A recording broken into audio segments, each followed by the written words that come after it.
Okay, looks like we're live. Again, a little bit late this time, but just by 10 minutes. Cool. Welcome to the stream. My name is Gabriel. I'm an artist. Just kicking off, dropping that I'm live in some of the socials and stuff, making sure people know what is up. Hope everyone is doing well today and all that good stuff. Today's Friday, so we're just keeping it super easy. Not worrying too much, just having a good time.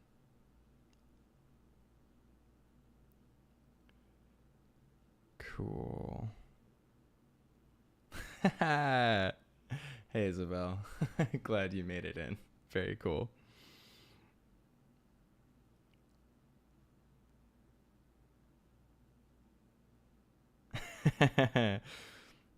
Alrighty. It's all up on the story and everything. Everything seems to be good. We're having a good time. Alrighty, nice. So I just have some art here that I worked on yesterday live, which is pretty fun. So just thought I'd pull it up and just kind of have it up when we started, just to kind of review. Definitely having a lot of fun with doing these characters and just having a blast. Not getting too caught up in anything, just having a good time.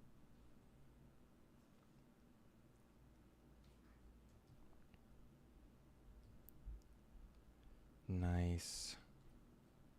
Nice. Yeah, it's always interesting looking back at work that you've done either the day before or the night before and see like what you want to improve or what you could change. Definitely feeling some of that stuff for sure. But yeah, no, things are good. Life is good. Well, I guess I'm just gonna start and just kind of have some fun. I mean, yeah, let's see. We can just group all this stuff together. Start fresh and see how we feel. Wow.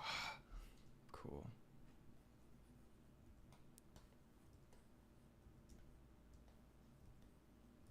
I did like the cream colored background though. That was really nice. So we're also gonna do that for this sketch. Yeah, how would we improve this? Just in like a fun little noodle.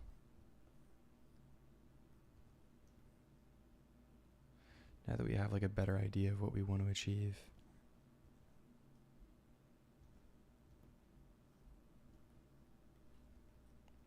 Have a big sleepy tree guy.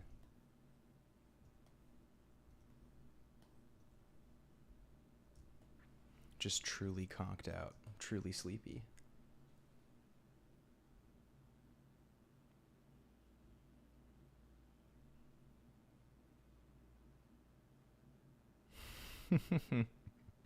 Cool.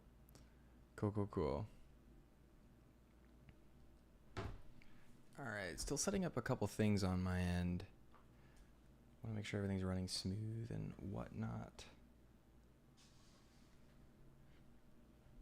Yeah, setting up stream stuff, it's always more than you think it's going to be. It's always just a little bit more. I also don't know what to title these or like... we'll see. We'll figure it out as time goes on.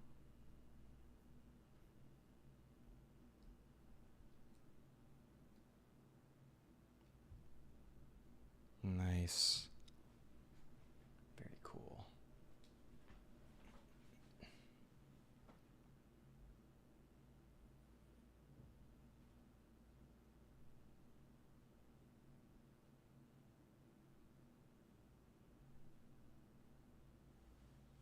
Nice. Yeah. From the previous drawing, we can just actually bring it up here and just merge the group and bring it up into the corner if we wanted to. Sometimes it's good to do like a little draw over or paint over of like your own thing, just to make sure that you're not holding yourself back or not like, you want to make sure you can catch all the mistakes you can, or learn from yourself as much as you can, if you can. Cool.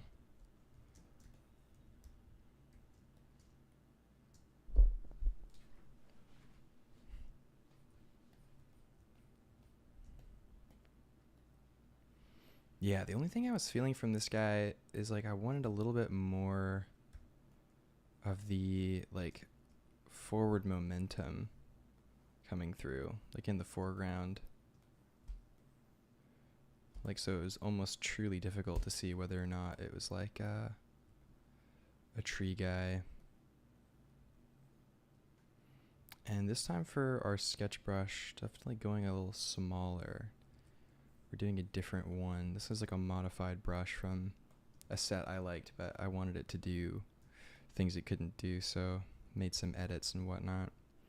I think that's one of the best ways to learn how to make brushes or learn how brushes work, is to take existing brushes and go into their settings, figure out what makes them tick, and make adjustments according to your needs, for sure.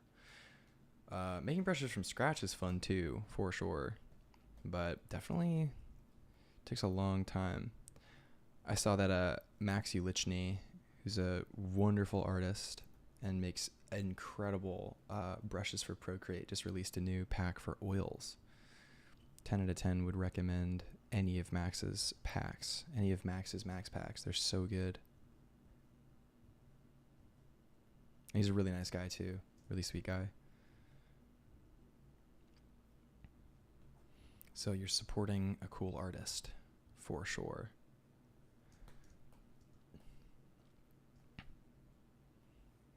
Yeah, so we're like feeling the kind of I like when branches kind of really make you ask the question, like, how are you up? Like, how are you holding yourself up? Because they're so thick and so like wide, or so I don't know, out there, right?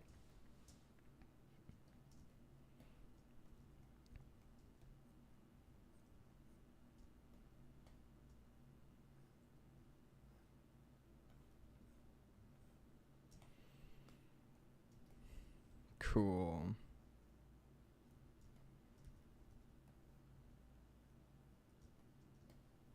Yeah, just like a really wide branch.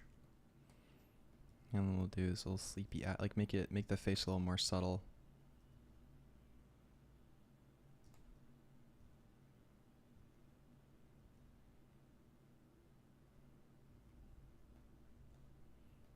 The balance between finishing a drawing and like coming back to it and kind of redrawing it, like definitely want to finish stuff.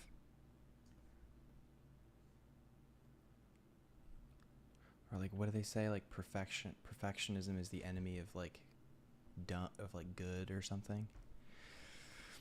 I don't quite remember. But yeah, definitely good to make sure you're getting the most out of your out of your drawings, especially when you're trying to learn. And I'm definitely trying to learn from this one.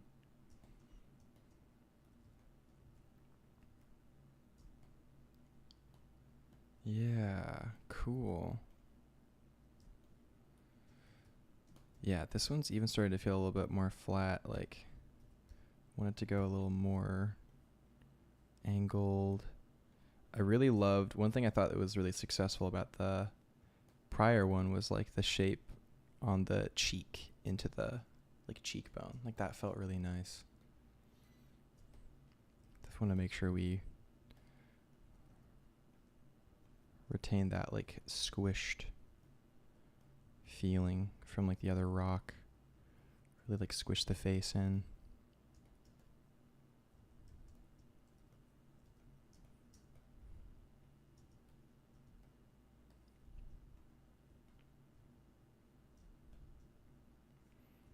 Could even like imply a shoulder or something on this side. We didn't do that last time. We just kind of left it pretty ambiguous. But yeah, we're just warming up now. So this is going to run for another 2 hours and about 45 minutes. So a bit of a longer stream today.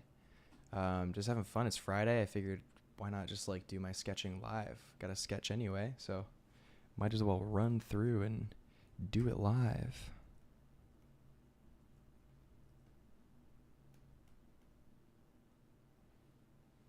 Sweet.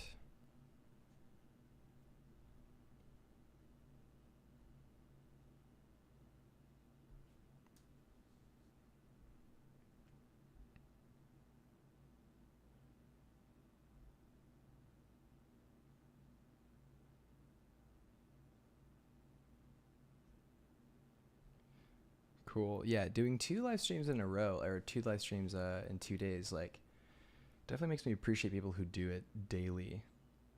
I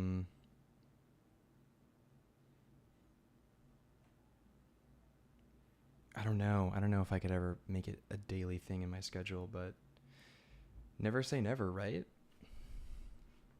Who knows? Who knows what the future will hold? Man,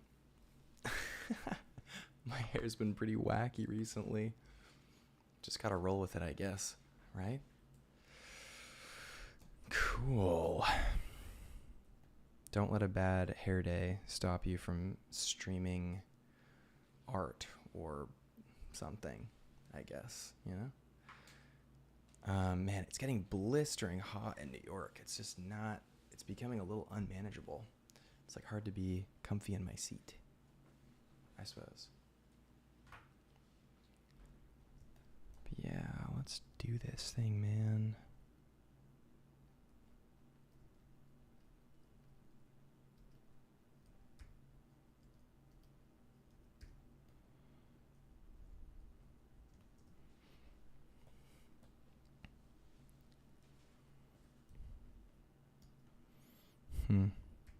Definitely losing some of the energy also. Want to make sure we're retaining as much as we can.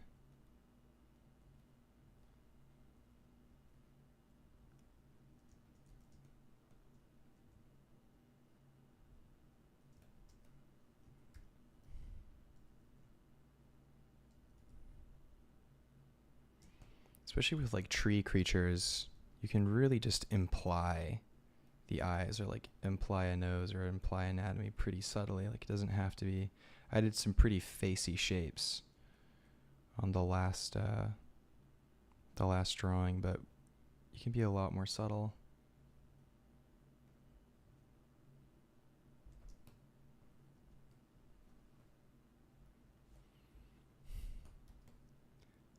Yeah, you can be a lot more subtle. Look at this guy. He's so sleepy.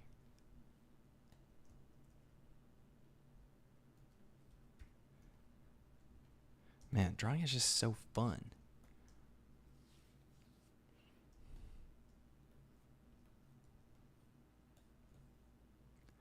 All right. You might be adequately warmed up here. I've put some lines down now. The hardest part, let me get this mic in front of me.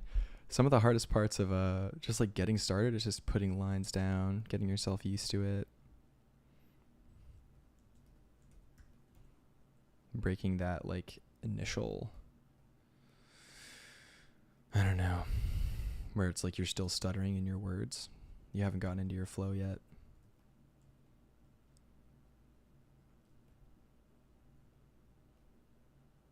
Yeah, definitely wasn't expecting the feeling of like performance anxiety from streaming either. It's really weird. It's pretty cool.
So, seems like I turned my mic off and forgot to turn it back on.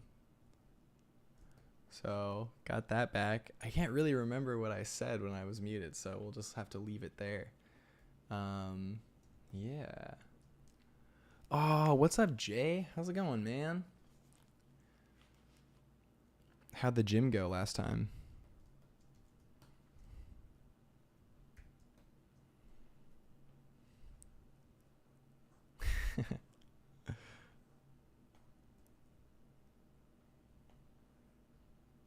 Nice.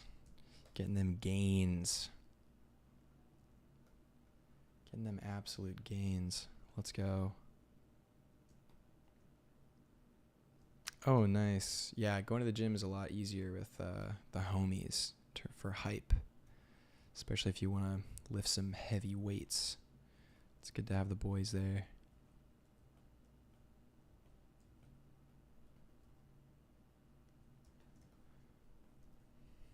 For sure.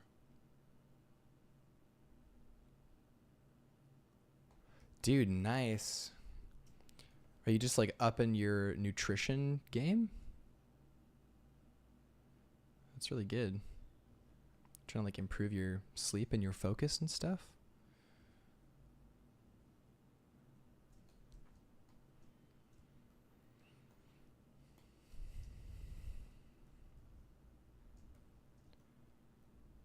All right. Having fun with Tree Guy.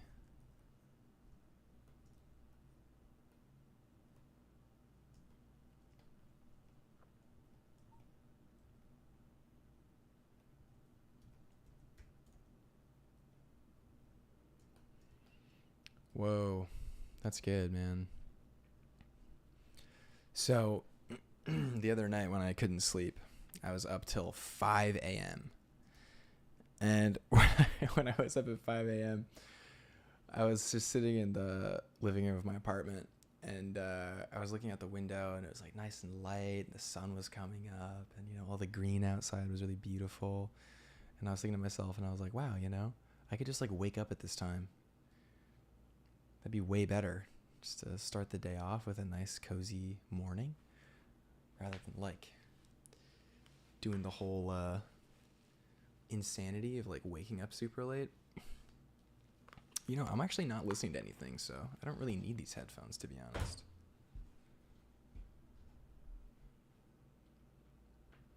Cool. Headphones are great when I've got the homies on, but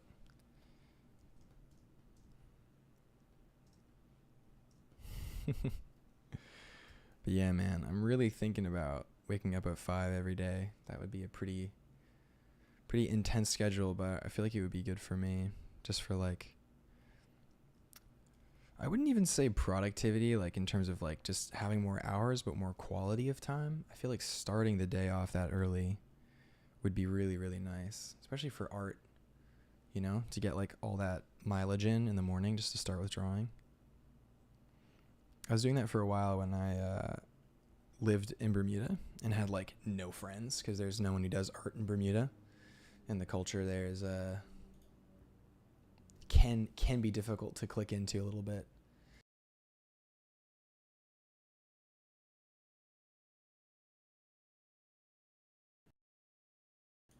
Yeah.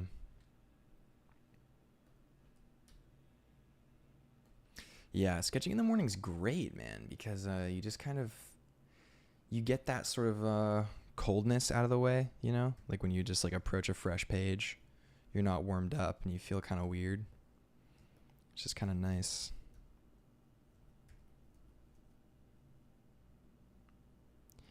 Yeah, so just like sketching this guy, feeling like I'm kind of finding the relationships as I'm drawing. So like this rock here, kind of want to like push the nose sort of off the rock a little bit more. So you really feel it's kind of like smearing in a little bit, maybe.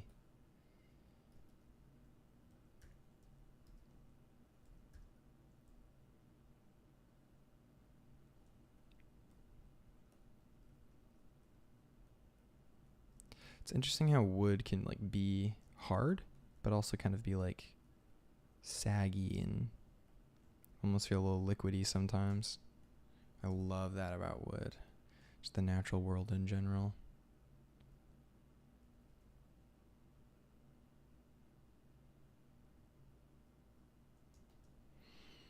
Because I don't know, it's almost like a dripping candle, but instead of like one night, it's like 70 years of growing and gravity and nature and whatnot. It's really cool.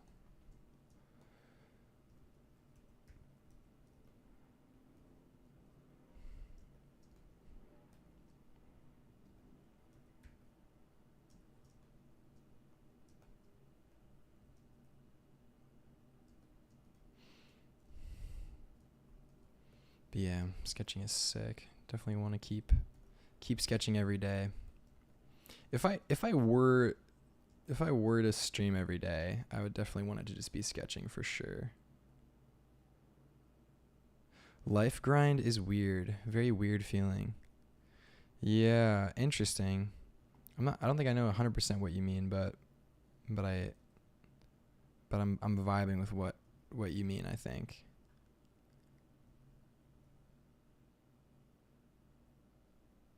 Just like balancing everything. Because balancing everything is really weird. And like figuring out what kind of life you want is very weird.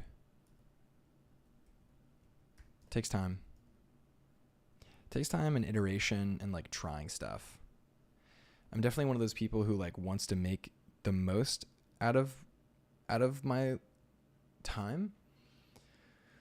So like I'm definitely like mistake averse. I'm not necessarily risk averse, but I'm very like mistake averse or like wrong decision averse. So like decision paralysis is super easy for me because I'm like, well, I want to make the best decision for my life, so better make the right decision, you know? And then next thing you know, you're thinking about it for like 5 months, and by the time the 5 months have passed, you could have just done both things.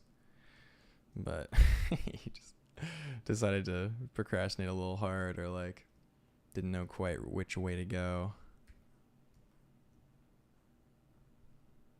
Definitely need to amend some habits there for sure. Oh, it's Kofi. Dude, so true. Failure is a part of the process of growth. Yeah, easy to just know life. No, I get what you mean, man. Especially when you have like a strong passion, like art, or like a strong purpose. Definitely feels like you can just forego all social interaction and just only do art. I did that during COVID pretty much. Like I just did art and I got really obsessed. That's actually when I switched from working in kind of publishing and sort of narrative illustration into concept art. Was during that time, switching to character design and just going hard on character design. It's definitely it was definitely a trip for sure. But yeah, I feel like the no life thing, I don't know, I feel like it left me open to some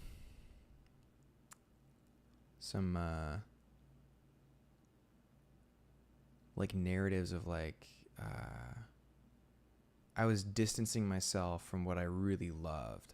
It was very easy for me to distance myself from what I really love to do because I wasn't like in life being a fulfilled person. So my fulfillment came from like a version of success that I told myself I wanted, but I didn't actually really care about it.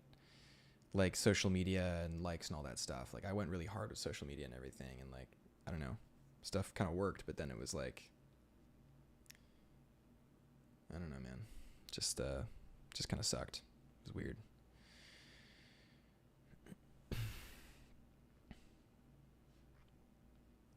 Haha. Yeah, I'll show some comic stuff on the stream one day. For sure. For sure. Oh, yeah, Jay? You're kind of feeling a similar thing? Yeah, man. I'm like, that's why right now I'm just like, dude, I don't know. Like, do I want to be obsessed with, like, being able to, you know, or do I want to be like obsessed with being like a perfect industry artist?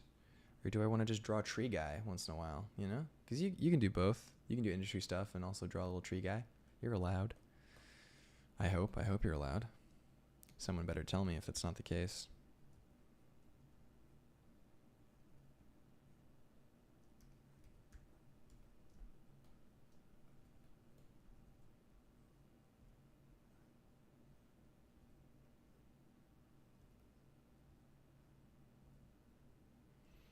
Cool. Yeah. This is already feeling a little stronger. There's still kind of a stiffness, like it's not necessarily like the weight of him being pressed into these stones or like really being asleep. Not super feeling the real weight of that. I feel like it's on this side maybe.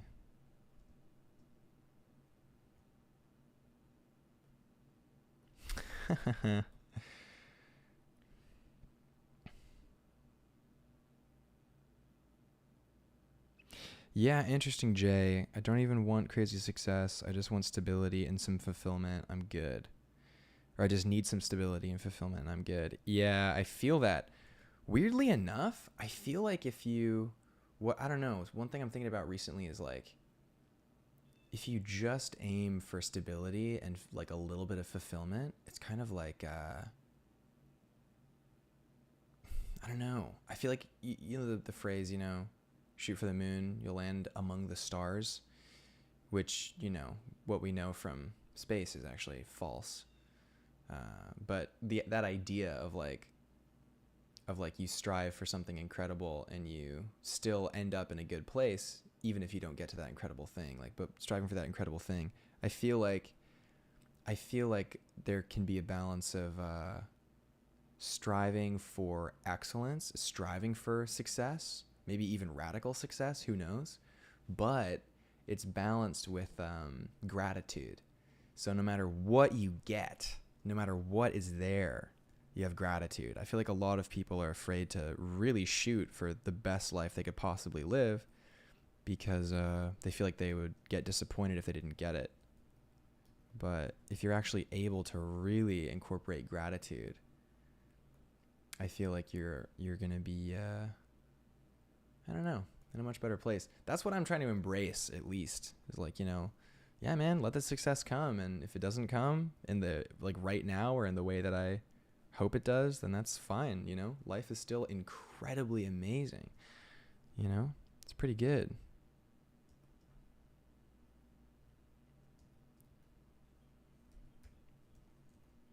Yeah, what do you think, Kofi? Should we start a podcast? Life podcast? Artist life podcast?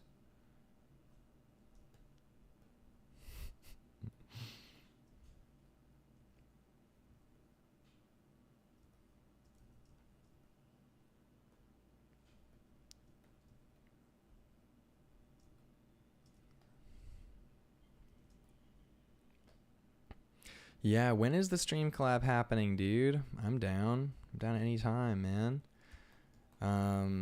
So I did 3 days this week, 3 days of streaming, roughly 2.5 hours per stream. Today I'm going to be streaming for 3 hours. So first one's almost up and then we'll see what happens after that. But, the content creation arc, I guess so, man. I don't know. When I think about it, like I got so much out of content that artists I love made. I got so much out of it, especially when I was younger. And I don't know. Why not contribute? Why not give more material for people to uplift themselves and enjoy art and improve in art? Seems like a net positive all around. Cool. Let's draw some little guys. Let's draw a little turnip head guy.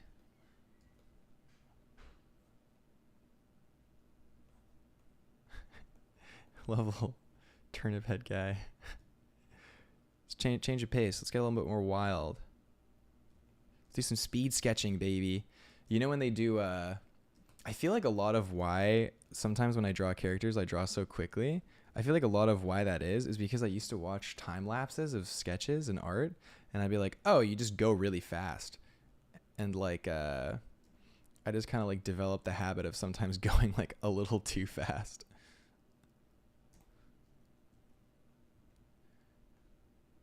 Got a little guy here.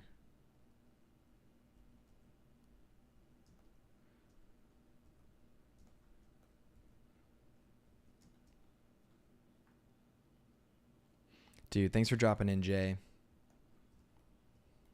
was a great time. Take care. Hope gym goes well.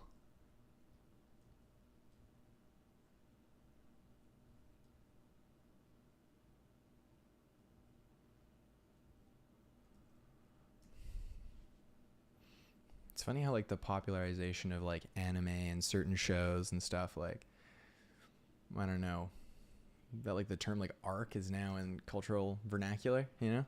This is the content creation arc, the gratitude arc. This is my villain arc.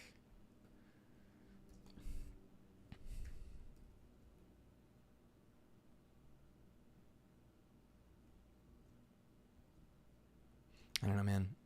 I try to be really nice. I feel like my villain arc would just be me like being like neutral. That would be my villain arc.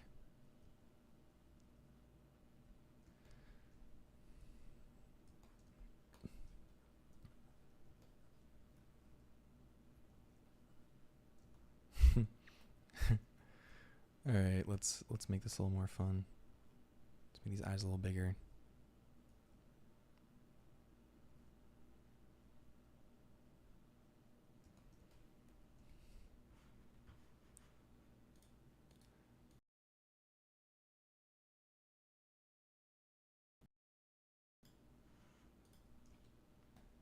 Cool.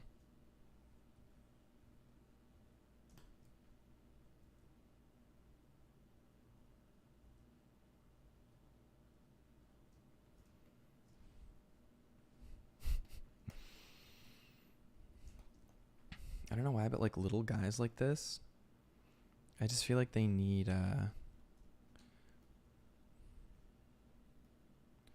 feel like they need 4 arms.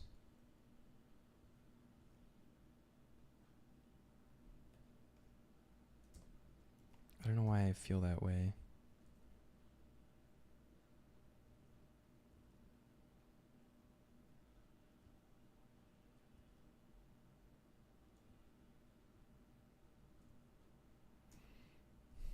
But I just do.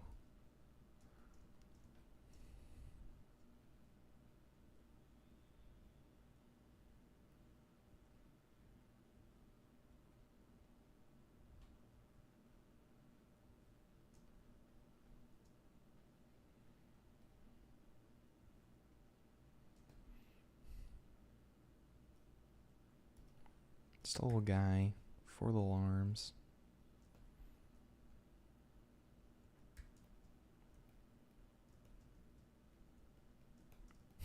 Cool.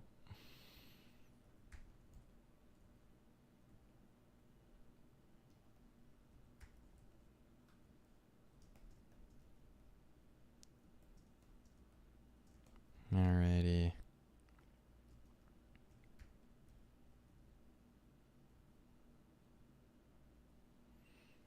I love like making 4 arms work. It's always interesting. I feel like with 4 arms, wouldn't like for that to function, you would literally need 4 or like another set of pectorals, right? You'd literally need it to be that way. Hey, what up, Wens? My favorite Frenchman, Wens. Let's go. How you doing, buddy?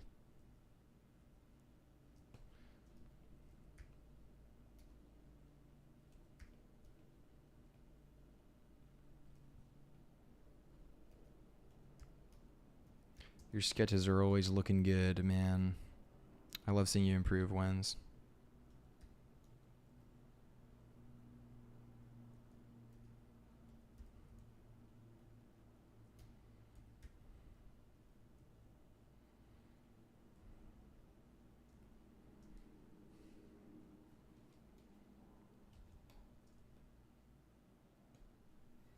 Sweet.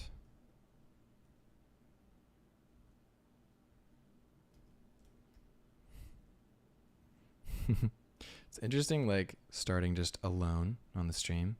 Then, like, people kind of slowly trickle in. I feel like I'm, like, much more comfortable on camera when I, like, know there's people watching. I don't know why. I feel like as soon as there's, like, a guy in the chat, I'm like, oh, cool. Not alone here.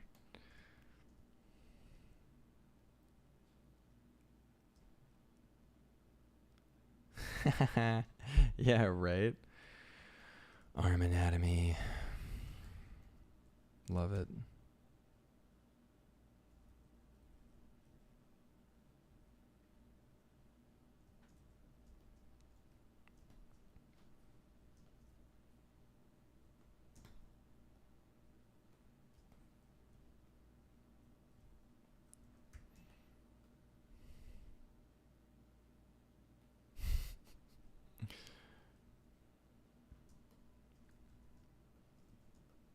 It's definitely a little strange.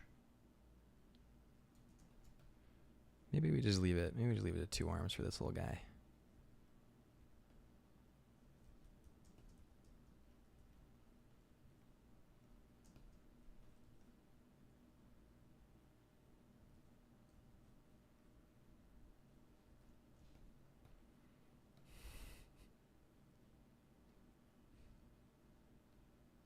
Yeah.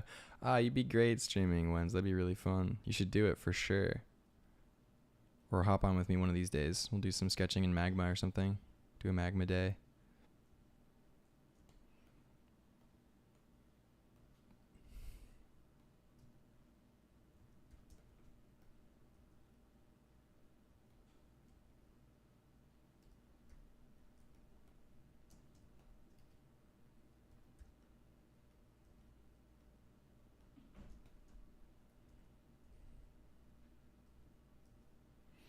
Man, with these little fantasy guys, it's always fun doing like pseudo anatomy. Like it's like almost anatomy, but it's not.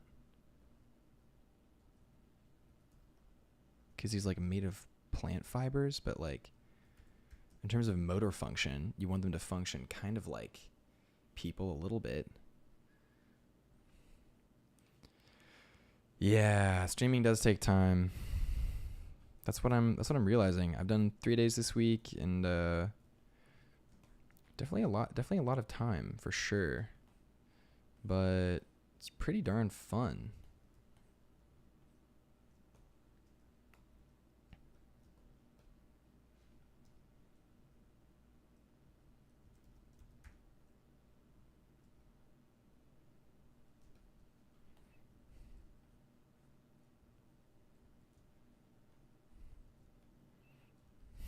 All right, we'll give this little guy like a little leaf skirt.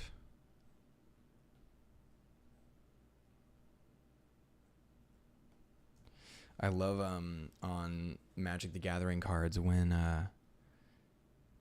like they do the fairies, and like the fairies, like they're these flower creatures, and like their own petals mimic clothing. Like I always love that. It's very cool to me, for sure.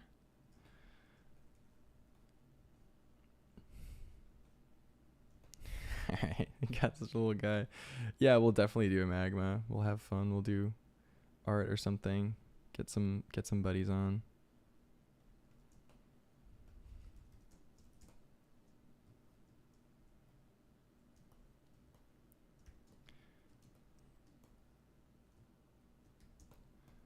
Alright, we got one little plant person. All right, now I'm feeling pretty warmed up, feeling pretty good.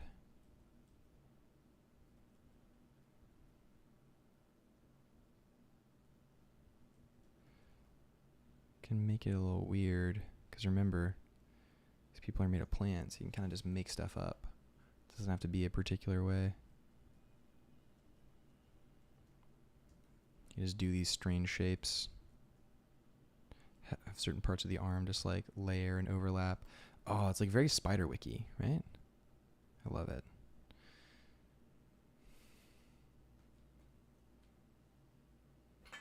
Nice. Nice. Nice, nice, nice.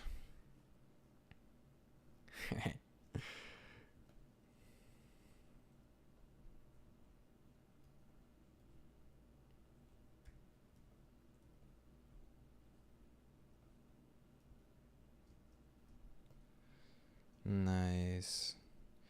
We might even do some clean lines on some of these characters at some point. Who knows? We might move on from just insanely sketching. Do some fun little cleanup.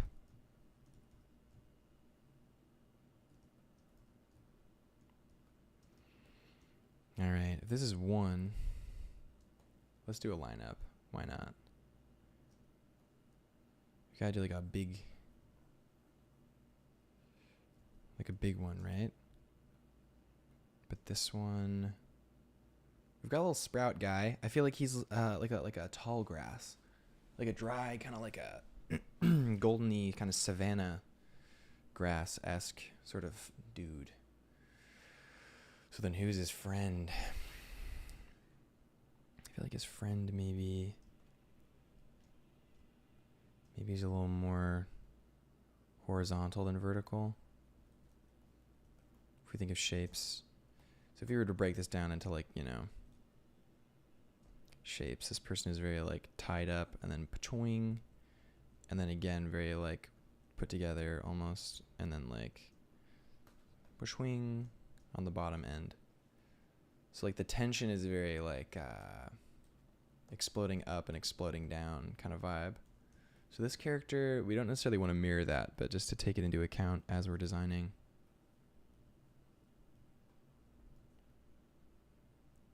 I feel like they could be like a tiny-eyed character, maybe. But we also want to make sure we have good levels, right? So that's like pretty similar. So maybe we make this character like much higher. I'm tempted to do a slouchy character. Kind of like this.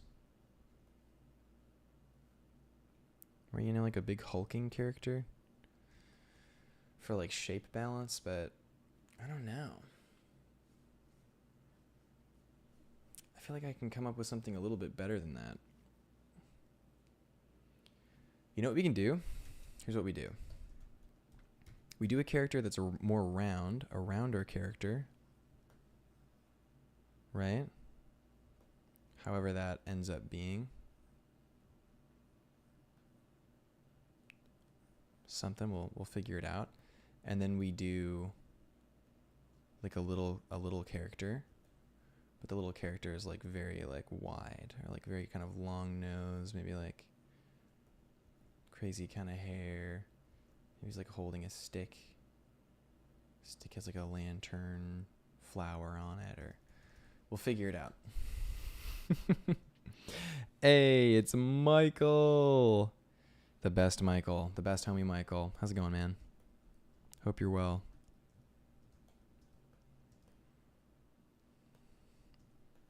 I was just talking about that MGMT song with my girlfriend. The Me and Michael. Whoa. Solid as they come. Whoa. We love it. Oh man, Plain Air, let's go. Hey Ash. Now we're cooking with gas, baby.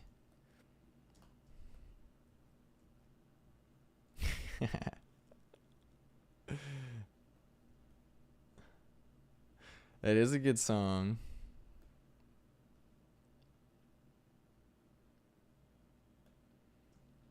For sure. So if this character is all springy out, maybe we make their eyes even more. Let's push it.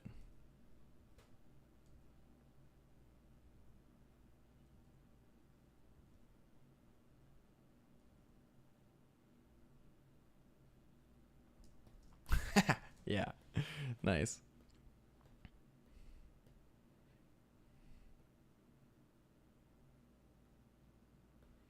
Yeah, this one's out and like even more out on this side. A little weird fantasy feet. Yeah, there we go. Hey, man. Dude. Take care, Wens. You're the realist. I just realized I'm like slouching like crazy. Gonna hike up a little bit. I mean, I'm still slouching, but now you can see my face maybe. I don't know. Cool. So we do this character. I feel like then this character's eyes are like closed. Or is that too much of an inverse? I don't know.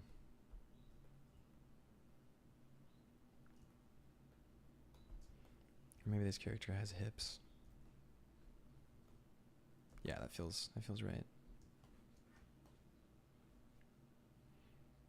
Definitely feels right. For sure. For sure, for certain. We'll do a friend nose.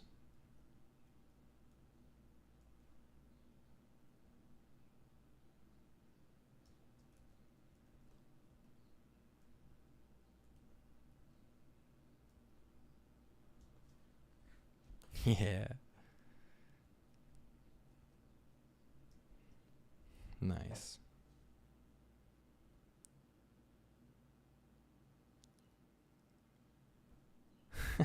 Cool.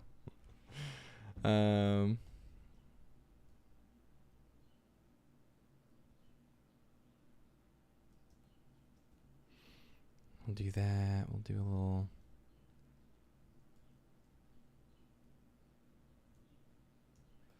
face moment.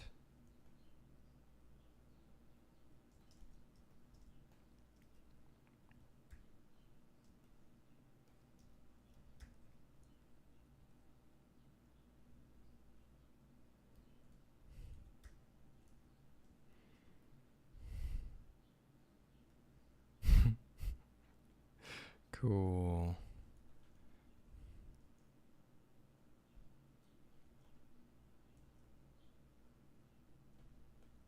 Nice. So you have me on the car, Michael? Got a little Gabriel Art car podcast. No need to respond. You should drive safely. I hope LA is good, man. New York's starting to get humid and hot. Today it's like high 80s with humidity. Starting to really feel it. It's pretty much just Bermuda. I could have just saved myself some time and not left.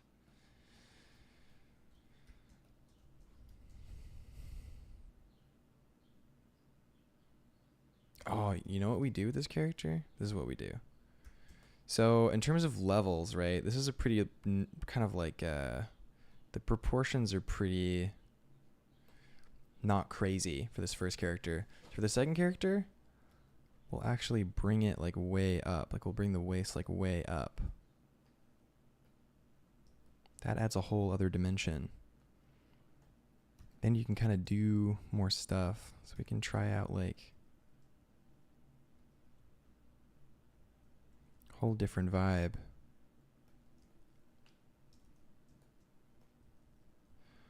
All right, the stream is not freezing. Mashallah.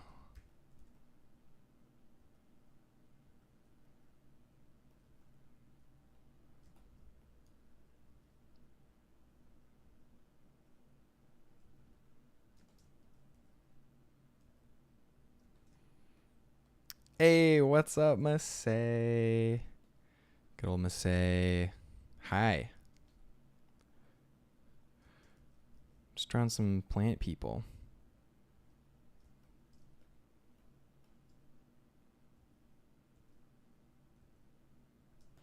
Good old-fashioned plant people. You know me.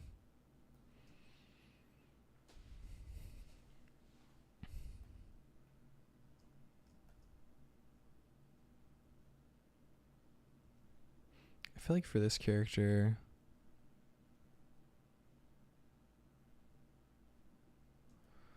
we can have them holding like something in their hands.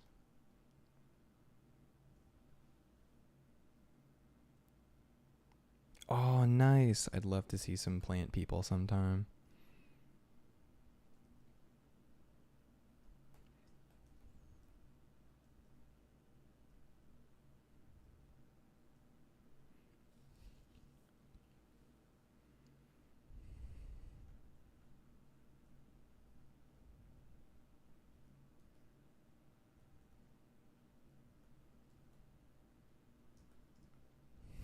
Cool.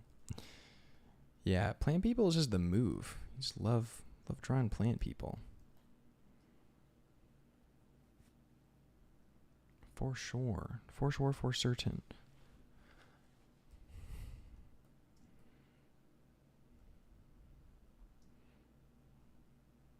I feel like this character wants to be holding something, but maybe I'm wrong.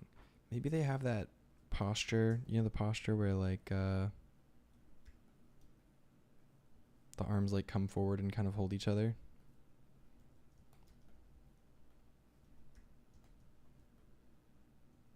Or like more around the hips.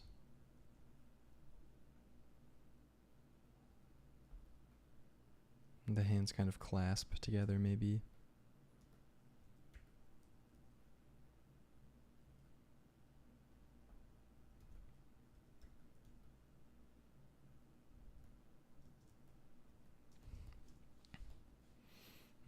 It's feeling pretty nice. Feeling pretty nice.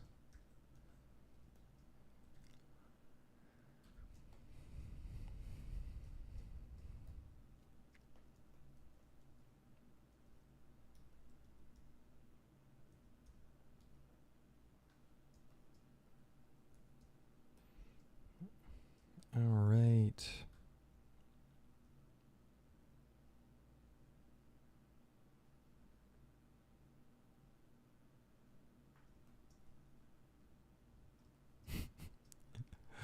Cool. I actually really like this character. This is very wholesome.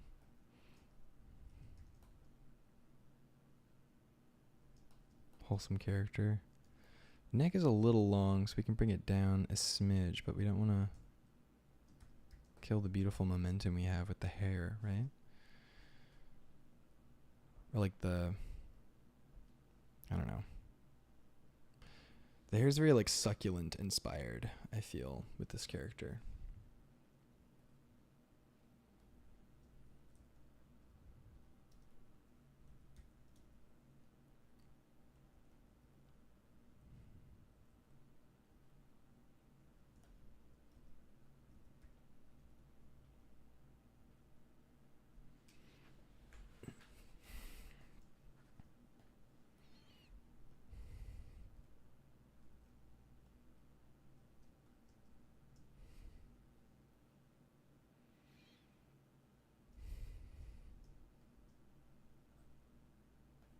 Yeah, so we're really focusing on shapes with this design, it would seem.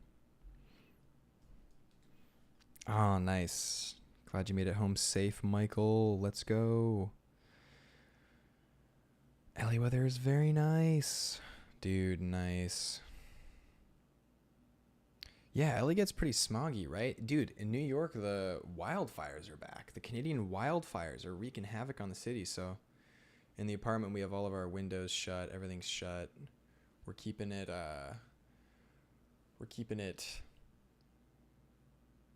sealed.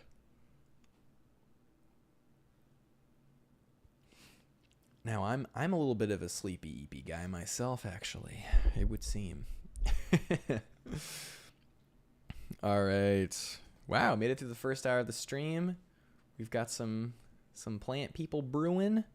Classic. What a classic.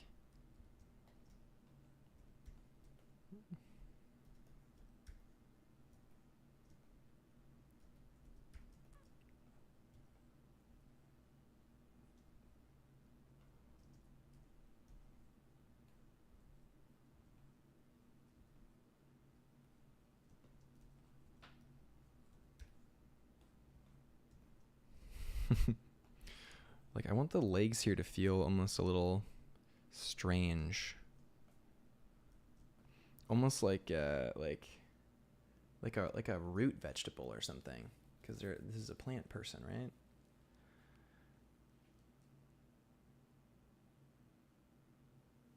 Oh snap! Massey is thinking about getting a MacBook Pro. Actually, no. I'm running this stream off of my $700 Mac Mini. So everything's going through that right now, and it's working. Somehow it's working. I really want to upgrade my computer, man. That's definitely on the horizon. But for now, it's working. It's going. Yeah, somehow still my many years old cheap M1 Mac Mini is it's still chugging somehow. But for the next computer, I'm looking at either the 16 MacBook Pro or the Mac Studio. I don't know yet. Depends on, again, if I travel. Like I'm honestly not really traveling at all recently. And if I do travel, and when I do travel, I've really just been enjoying it, I guess, you know? I don't know. I haven't been doing that much work stuff. Like, I'll bring my iPad and I'll barely touch it because I don't know. Just trying to enjoy life right now, I guess, maybe a little bit. But yeah, no, iPad's sick. I love the iPad. I still have the 2018 one, and it's still working great. The rumor is that there's going to be like a giant one, like a 16-inch one. And Lord knows, I'm definitely going to impulse buy that. Good God. Yeah. We will see. A new toy. But yeah, no. I think MacBook Pro would be great for travel. I mean, they're just great computers. The new ones are really good. Apple finally fixed their computers and they're good now.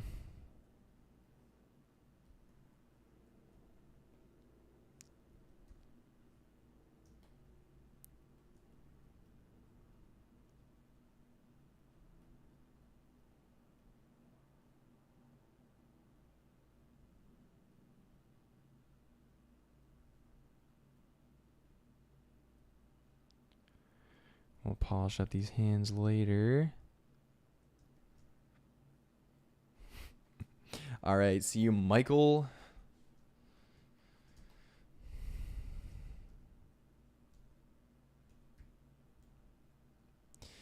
Welcome to the Art Tech Podcast, where we talk tech and art with Massey Seki in the chat. Yeah, man. Definitely looking to upgrade soon.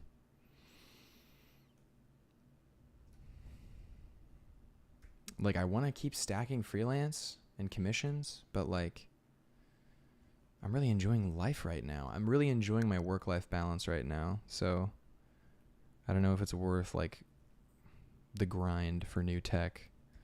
You can just enjoy the life we have. I just don't know.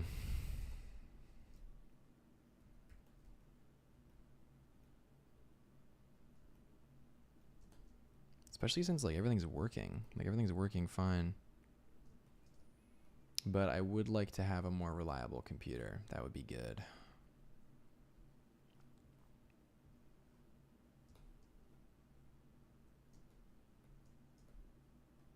All right, the only thing about this, see, that when you flip canvas, you can see your plumb line is off. So the plumb line and the eyes are wonky too. The plumb line is essentially like the weight distribution for the character. So for this character, it'd be like way off center. So we want to bring it way in. So the character actually feels like it's balanced. And again, we'll figure all that stuff out later. It seems a little bit off now.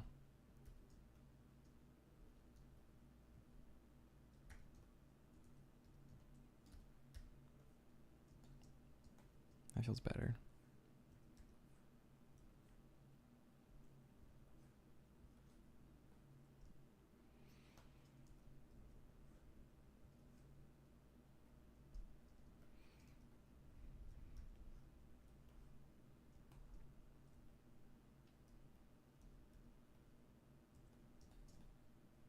All right, some good shapes here.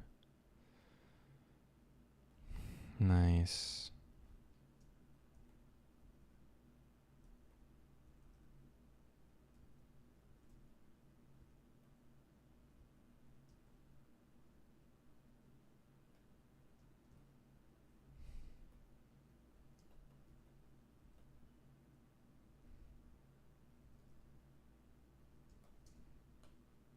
Cool.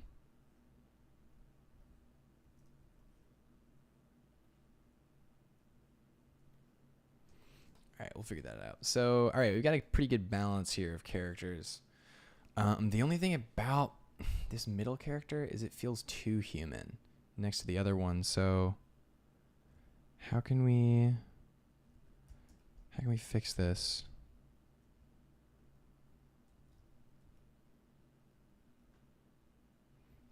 We can give the character a very thin neck because we want to go for like this planty, almost like the heads are like the buds of flowers kind of vibe. So we can push that, number one. We can make this face less round though, make it a little bit more teardrop shaped than the other character, which is just straight round. And then what do we want to do? Maybe we give the character like bangs. Kind of takes the personhood out of it, so you don't feel the warmth of the character anymore. Let's try...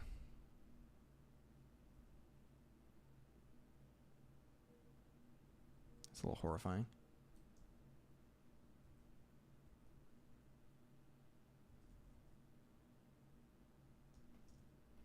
We can do like a similar feel, just give it less other human proportions, you know?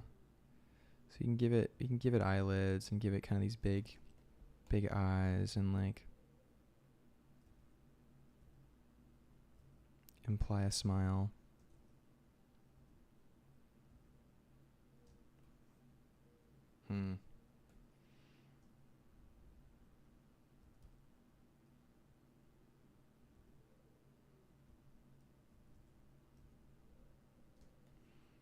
All right, that's feeling a little better.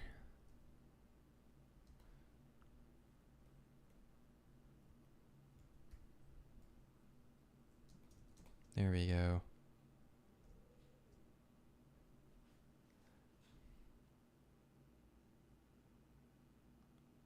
Yeah. So we've got some good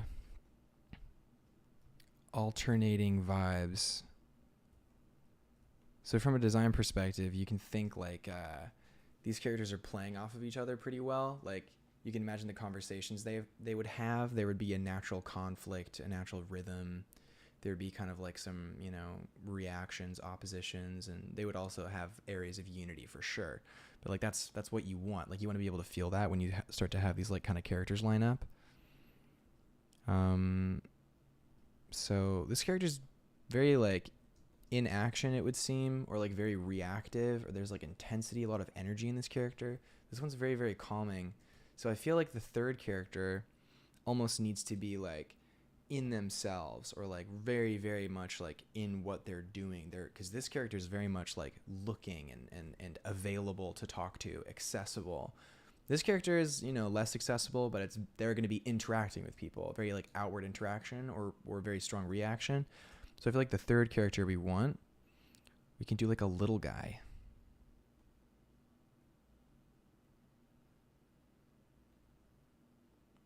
Just like a little guy.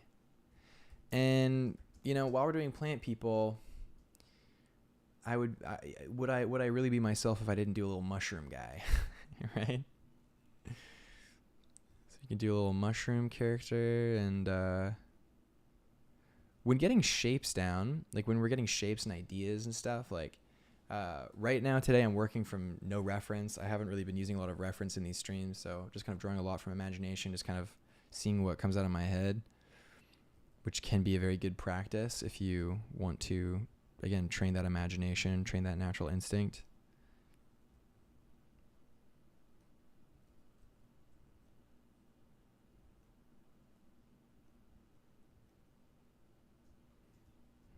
But yeah, we do this little guy.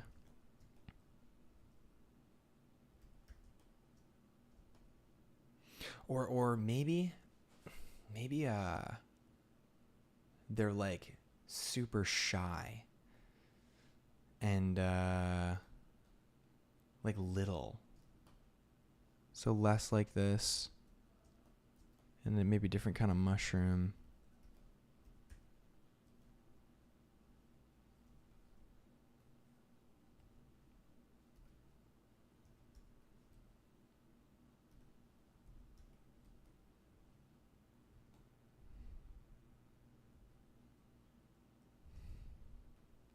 Right?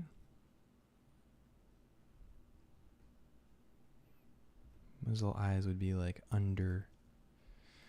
But honestly, even these shapes, I feel like I want something better. You know what I want? I want to do a little guy. Like a truly little guy. We're sticking with the round head.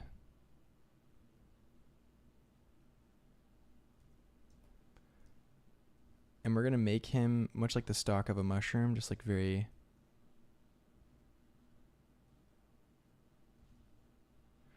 round. Or not round, more rectangular. Rectangular, for sure.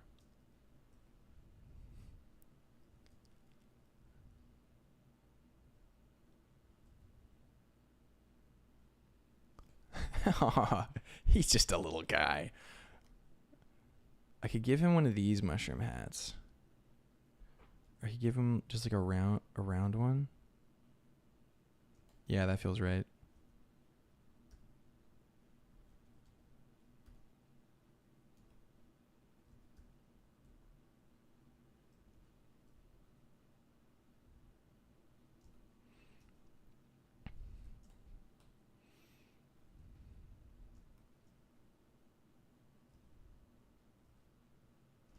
So this little mushroom guy, he's not very personified right now. He's just very like almost a creature without thoughts. So, or not without thoughts, but like, you know those forest spirits, the little clicky guys from Princess Mononoke, kind of like that. Kind of a neutral spiritual entity. So we want him to be able to emote a little bit or add some personality. Even just a little bit of an eyebrow helps a lot with a little character like this.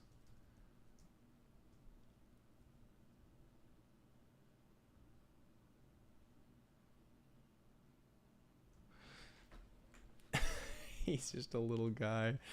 And we'll do his arms, his little hands. I feel like we'll like go behind his back. Maybe we'll have him a little hunched forward a little bit. He's got like a little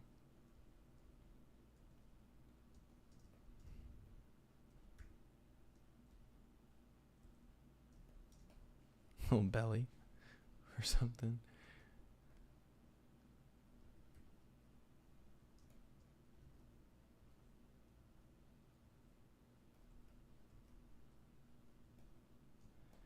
Let's make his hat a little bit lower.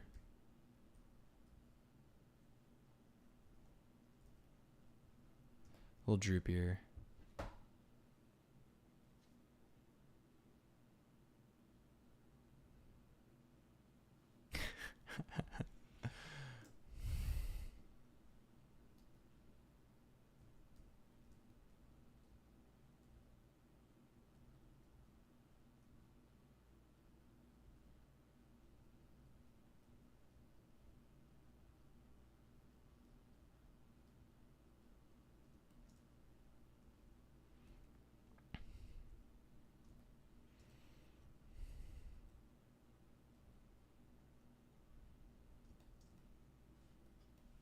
Alrighty.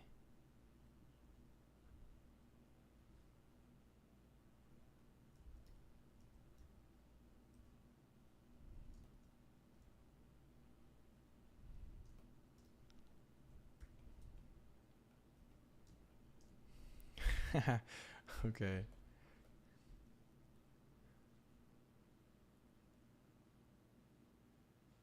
this little guy, we're figuring him out. This is actually one of the tougher ones.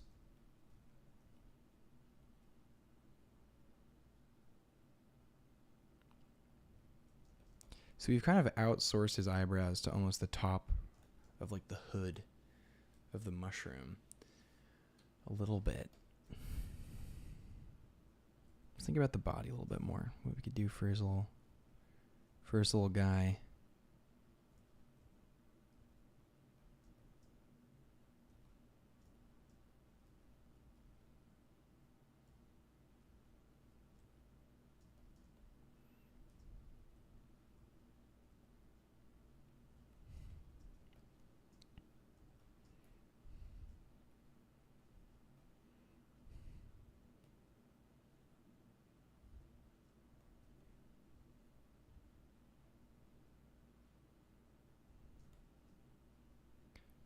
Maybe he's the one with the dark eyes.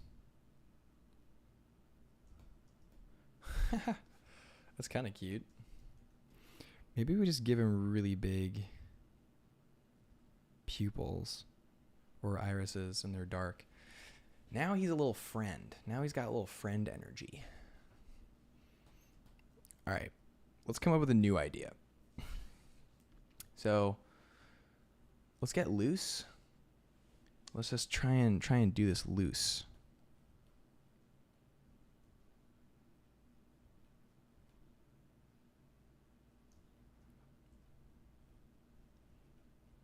Definitely easy to get bogged down noodling.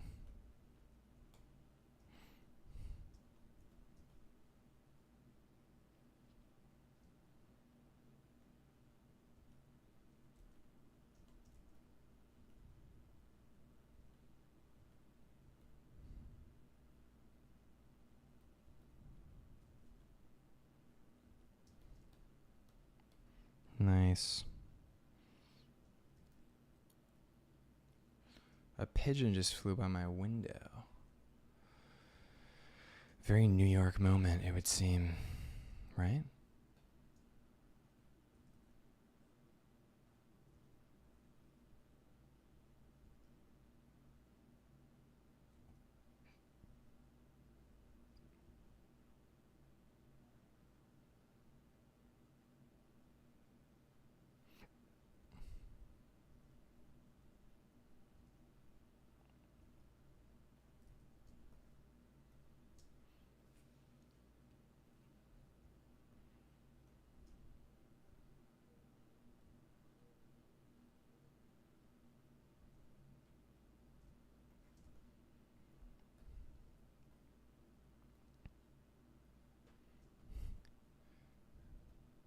I think he needs like a little hunchback or like he's slouching or something.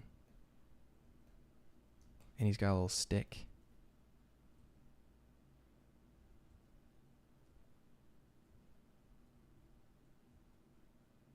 He's kind of looking up. Yeah.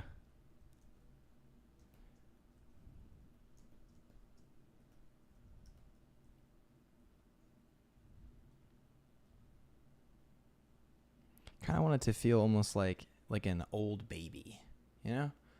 You know, you get those like old baby kind of characters. They're kind of weird, but I feel like it's what's needed right here. Hey, it's Colin and Tarangini. What's up? Welcome to the chat. We're drawing some plant people characters. We're enjoying some plant people.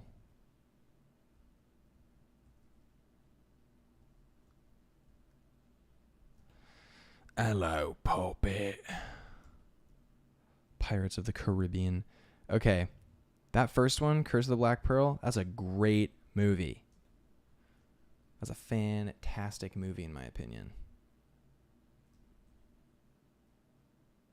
And apparently it revived the pirate movie genre. So you can thank them for pirates. I was at a concert recently and I saw a guy there who was dressed like a pirate. Very much like a pirate. And it was like Seinfeld prophesized the pirate shirt return in this day and age. A lot of urban pirates around, which is interesting. Man, it's trippy. I have an actual privateer in my ancestry, like for real. Hezekiah Frith. He has a Wikipedia page and everything. So, interesting character. We love pirates. Or something. Okay, now this character is begging for a mustache. Oh, he's so cute. Wait. Hey, look at him.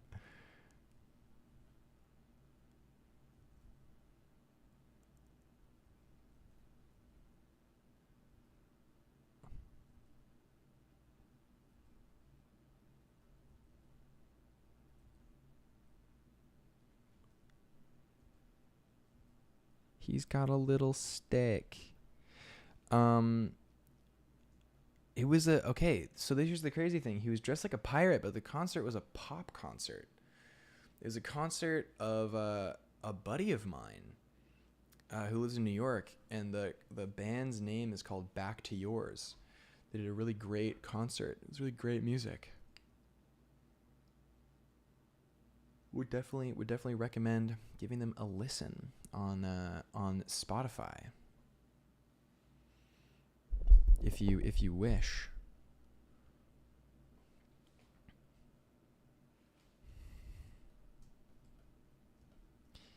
Yeah, this little guy right here, for some reason he's just giving me like anime vibes. This little mushroom guy, I don't know why.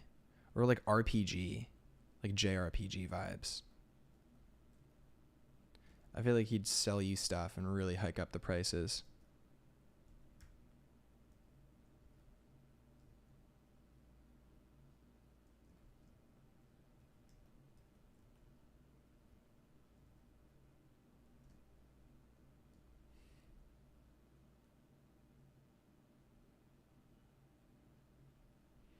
That's a good point. Maybe he did just want to put a little pirate outfit on. I mean, if I could dress like a pirate, like if I had pirate regalia, I would listen. I would don some pirate regalia. That's just me though. I have a saber. In you want to see the saber? I'll show you the saber. Let me go get the saber.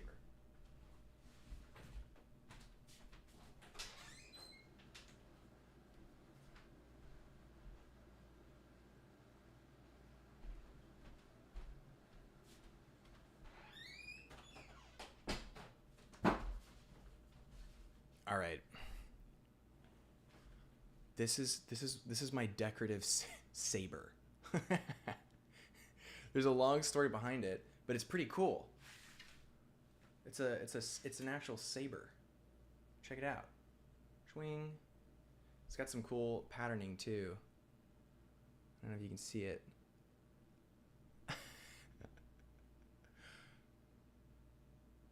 Yeah, there it is. It's made in India. It's pretty sick. Swing, swing, swing. So, don't ever try to burgle me ever. Better be a lightsaber. I wish I had a lightsaber. yeah, it's like that's my saber.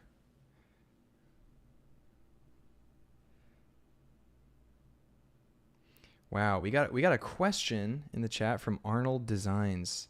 How to make art friends when you're extremely introverted. Okay, this is a tough one for me to answer because I am extremely extroverted.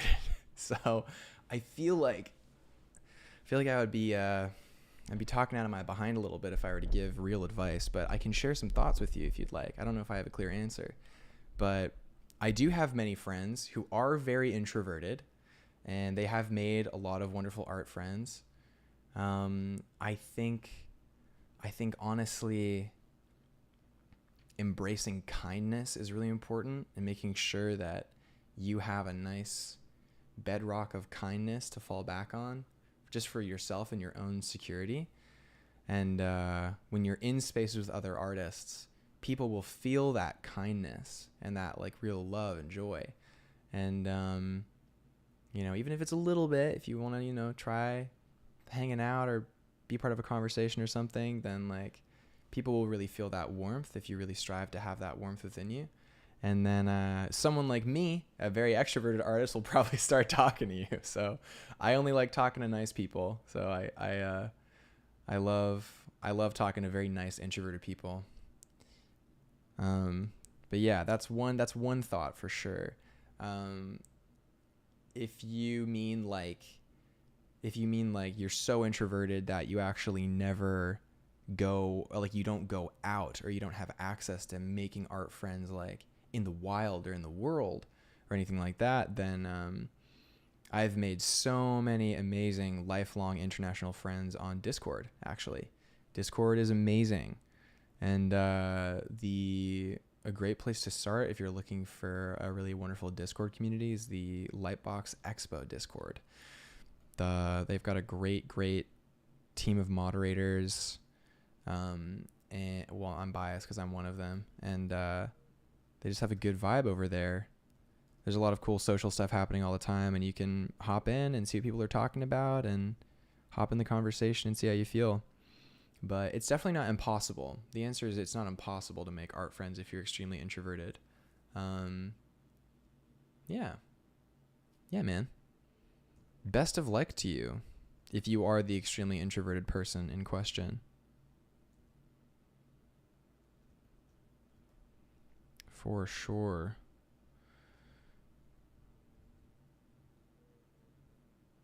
Yeah, Colin's right. Discord really does help. All right, let's see. Nice. Wow. Oh my gosh. The stream has not frozen once this time. Mashallah.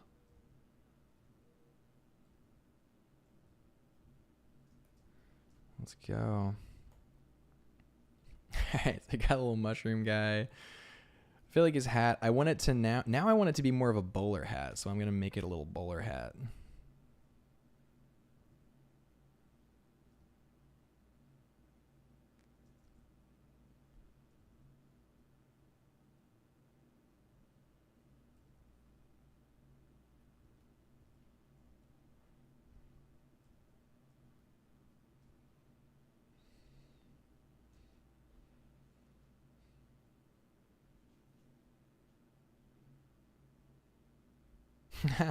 Oh yeah. So I've just been given some advice from my introverted girlfriend. She's got the pro tip. So apparently, if you're very introverted, all you really need is one very extroverted friend, and they'll just connect you to everybody you'll ever need to know. So just one. Just make one extroverted friend. You'll be good.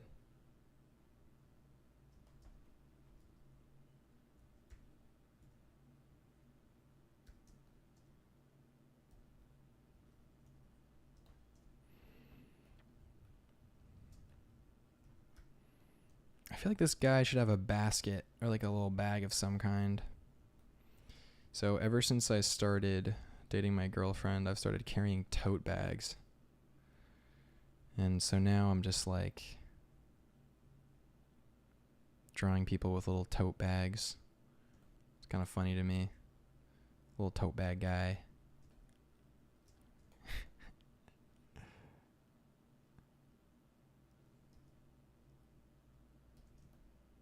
Yeah. Oh, this guy's great. That was way better than what I had before.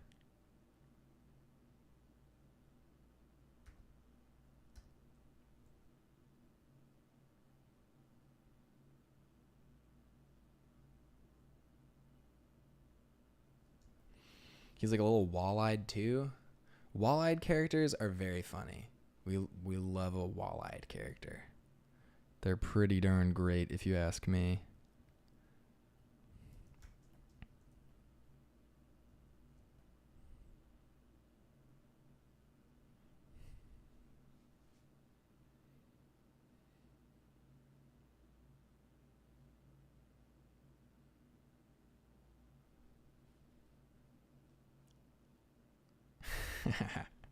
Yeah, we love tote bag lore.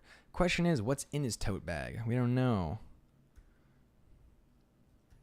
Here, we'll do the little strap.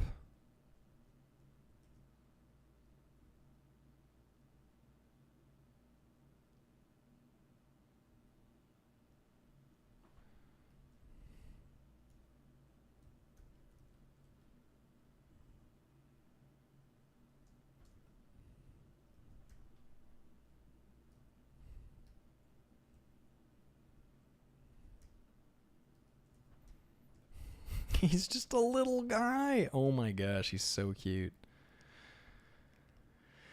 Get adopted by an extrovert friend. Was that you, Miss A?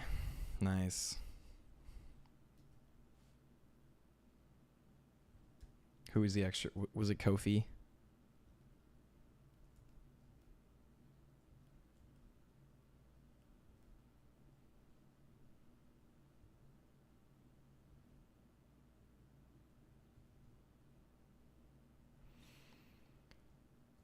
Me and Kofi, yeah. Kofi and I just like lovely people. We collect lovely people.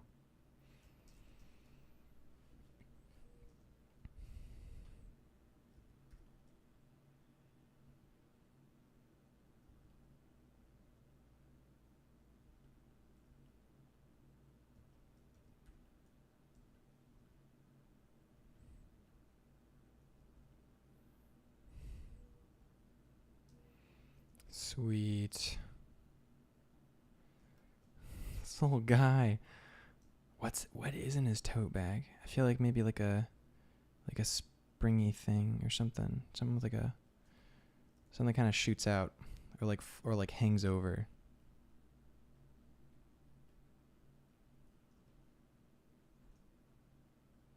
Like a couple spring things. Right?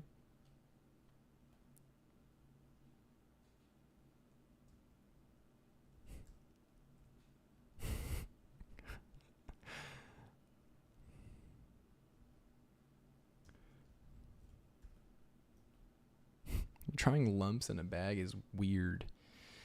It's a weird thing. Okay. Well, now we have to put him in overalls.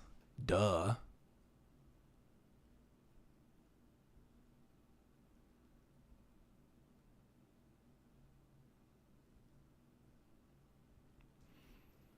We've strayed a little far from our original prompt, though, because these characters are just like pure fantasy, right? And like kind of they're not really wearing any clothes. Like they're plant people. So the plant person is their clothing. I guess it doesn't matter, right? As long as we make the overalls whimsical.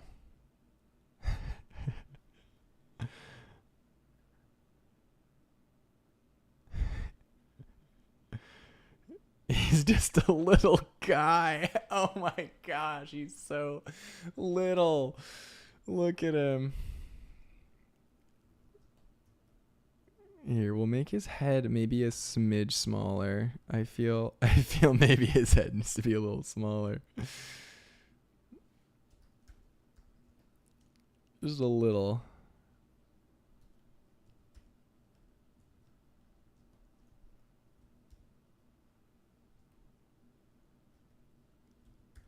Oh, he's so little.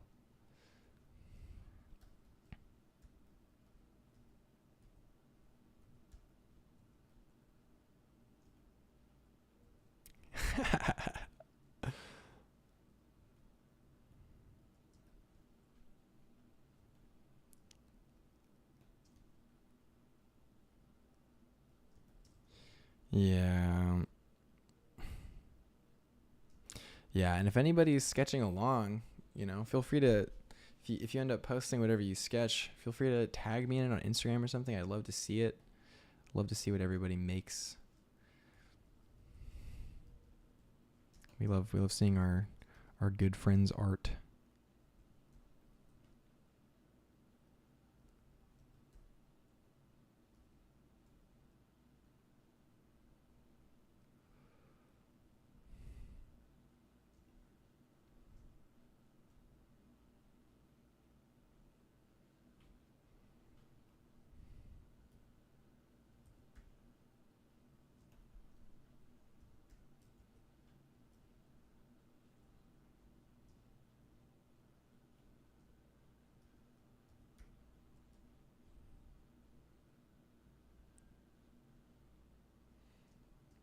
Hey, what up, Bugsy? Got the homie Bugsy in the chat. This is a longer stream. I'm gonna be streaming for another hour and 20 minutes, actually. So in about 20 minutes, I'll take a 5-minute break, and then come back and we'll wrap up these cool, funky guys, maybe.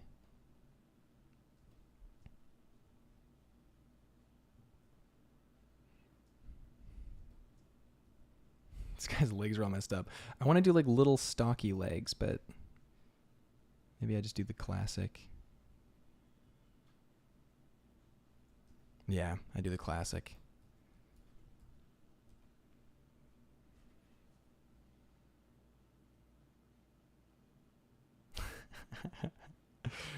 Oh, man.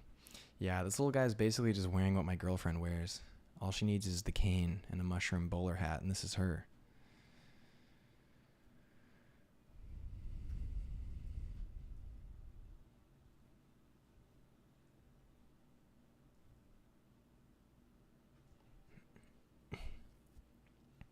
Do you guys remember Bowler Hat Guy from Meet the Robinsons?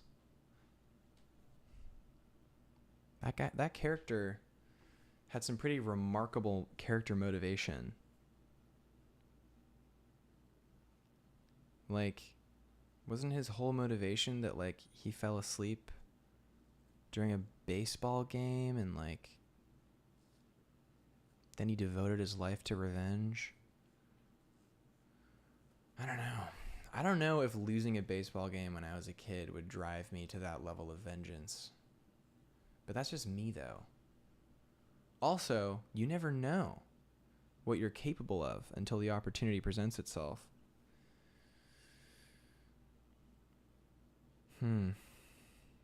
Yeah, he devoted his life to being a hater. That's so true. Yeah, definitely pretty funky. And then the hat, didn't the hat like literally create a dystopia? Like the hat itself? Bowler hat arch nemesis moment.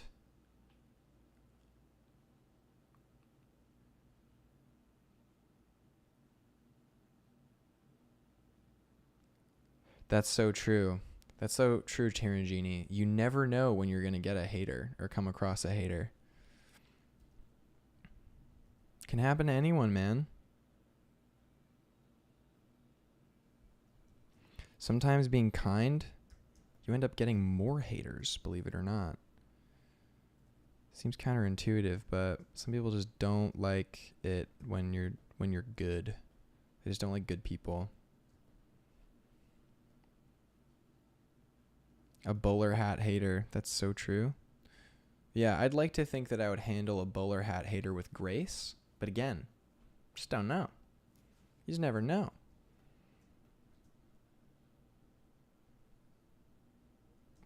All right, so we got an overall mushroom guy. Now, the thing about what we've created here is I don't know if these characters gel very well together.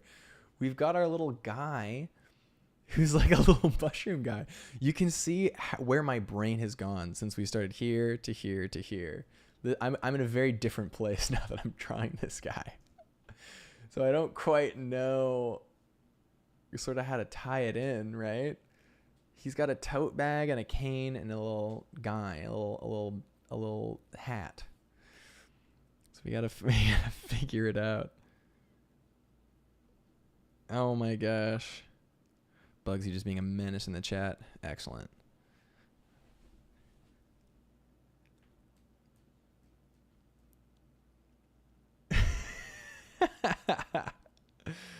Oh man. I'm excited for future viewers of this video to look back on the live chat. It'll be great. Oh man, it's true. You did warn me, but we're so happy to have you in the chat, Bugsy. We gotta hang in person, man. When you come into the Big Apple, you can crash on my couch, dude. Guaranteed.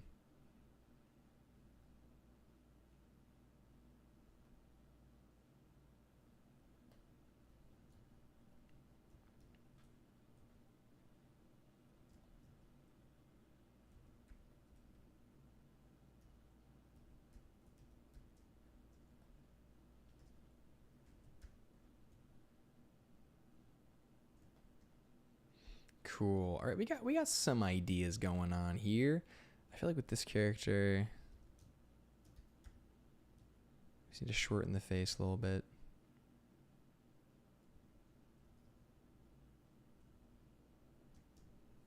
There we go. That's working. I'll crash in your walls. Man. Hey, thanks, buddy. Other squatters. It's true. You got to clear out the other squatters in my walls before you come stay in my walls, apparently.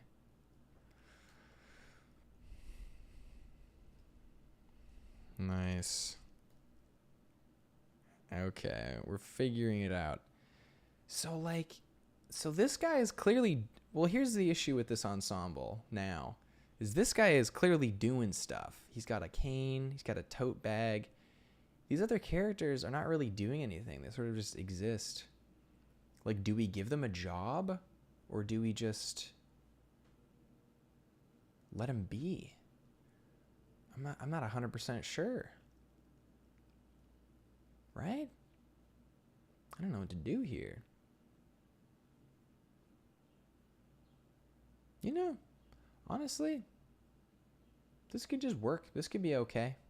We're allowed. It's the overalls and the tote bag that's really throwing me off. But let's just roll with it.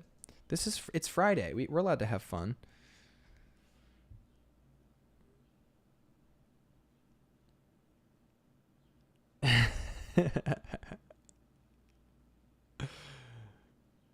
That's so funny.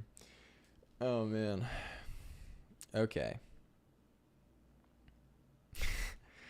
Yeah, I could give them all tote bags, evidently, supposedly. Which honestly, that could honestly solve the problem, or like something.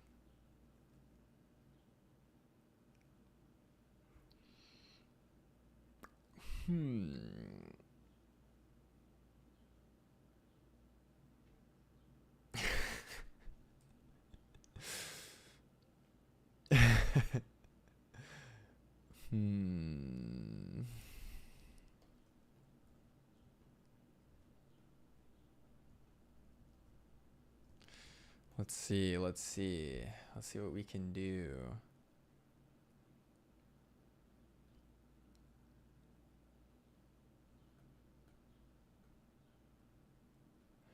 You know what I'm gonna do? I don't know why, but I really feel like doing something where like I like actually angle this character's arm up,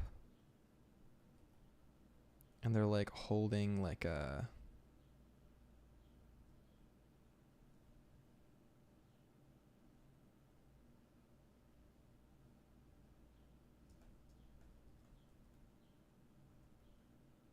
bowl of something.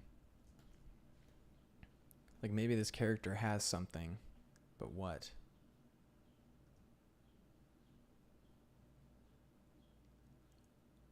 I kind of want it to be maybe food. But is it just yeah, okay. This character's got like a little basket guy.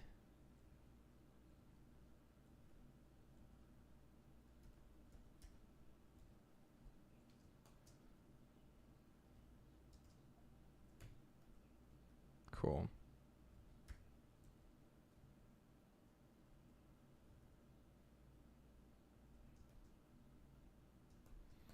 Give him a little basket thing.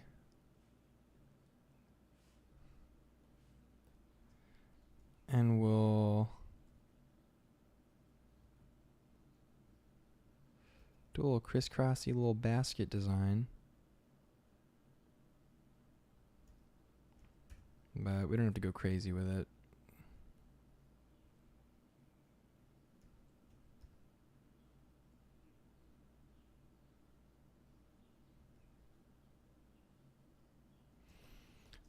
We can fix that later. Or, you know what we'll do? We'll do the classic little basket implication.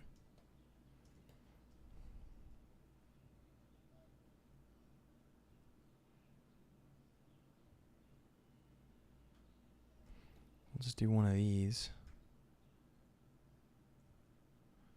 one of these.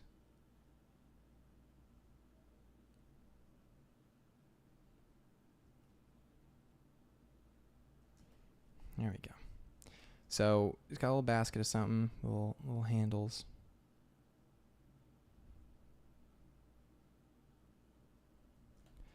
And like some fruits.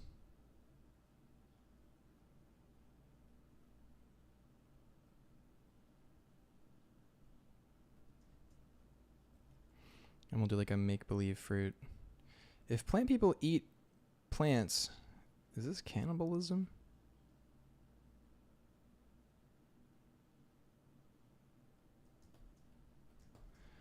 Okay, so he's got a little platter. That kind of gives the character something to do. Here's the thing, though. It's too big, number one. Needs to be maybe a little bit closer. The arm needs to be angled up. Gotta fix this gesture, man. Can't be out here with whack gestures. Oh, you know what? Maybe these are all foragers. They're all foraging characters who, like, get stuff, maybe. And this character has little animal friends, I'm assuming. Little ears. Little eyes. Little teeth. Like make-believe little characters or something.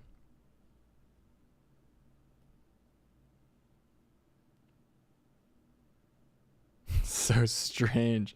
I love it.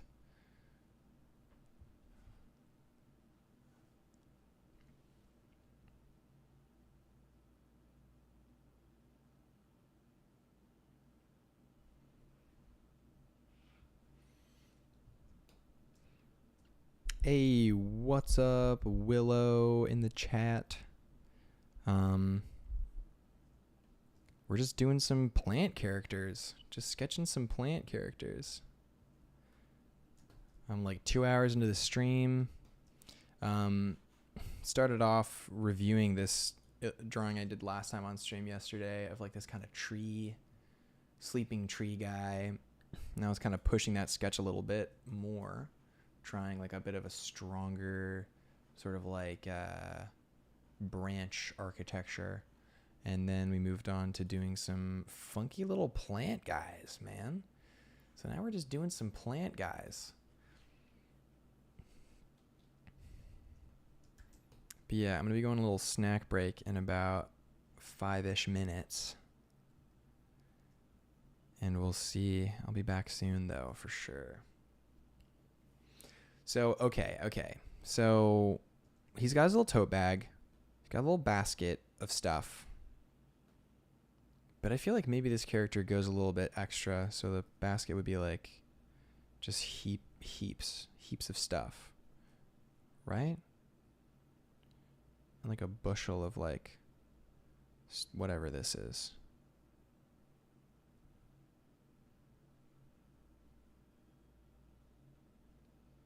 Make-believe bananas.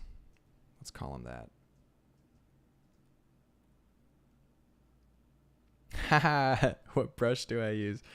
Yeah, what brush do I use? So this is a modified brush from another pack that I changed and edited. It's like, it's got a nice texture. If I zoom in, you can kind of see it's got a very toothy texture, but then it's pretty crisp when you just draw. I like it a lot. So I'll bounce between this brush and I always keep the flow at like 20% though.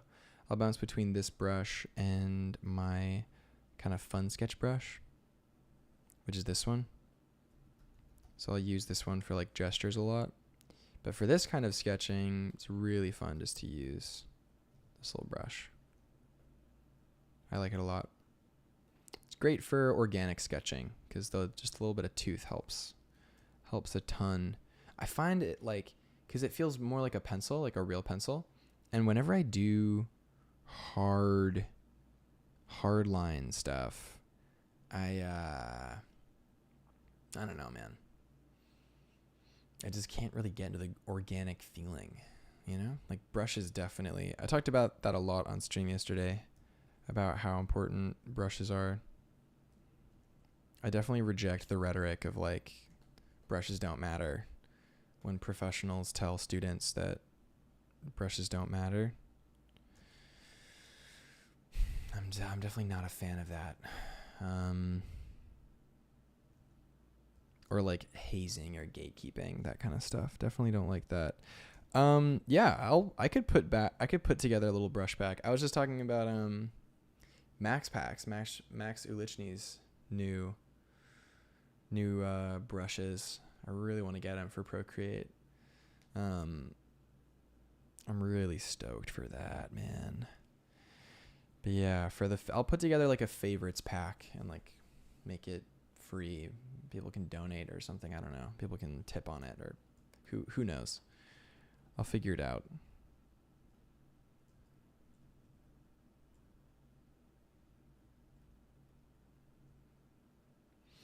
Yeah, Gumroad's pretty good for that stuff.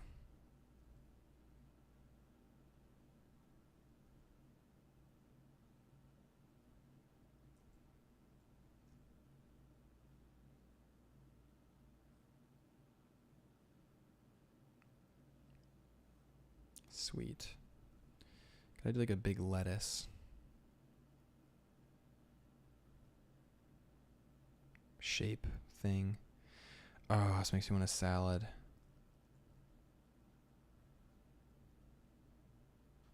I have like arugula. I could do like an arugula salad with like parm. Like a lemony, parmy arugula salad. Maybe these are all like cooks. They're all like chefs. And he's getting his little ingredient. And this character, I want to give this character a basket. I don't know why.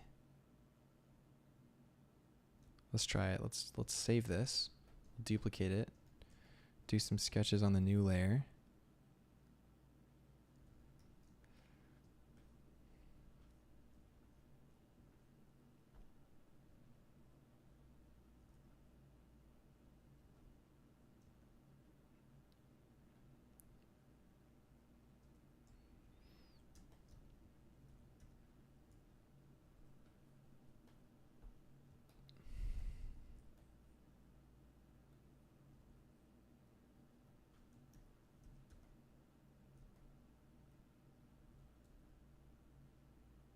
Yeah, I'll be like holding the basket there and then here.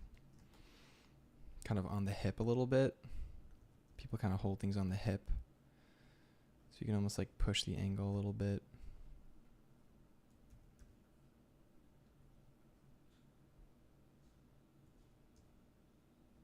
Yeah. It's starting to feel pretty fun, actually. I like these guys. They're really fun.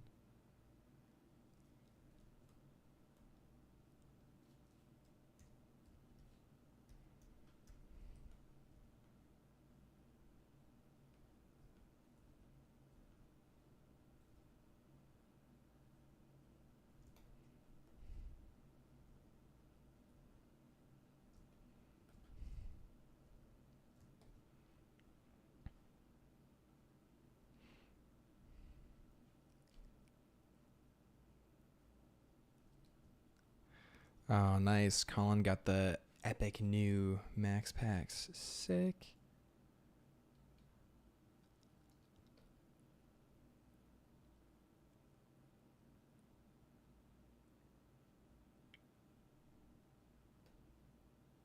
Cool.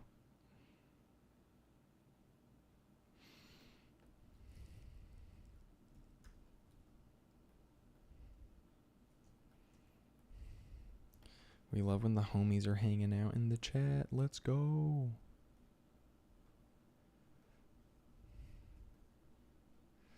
This character, I feel like, what are they?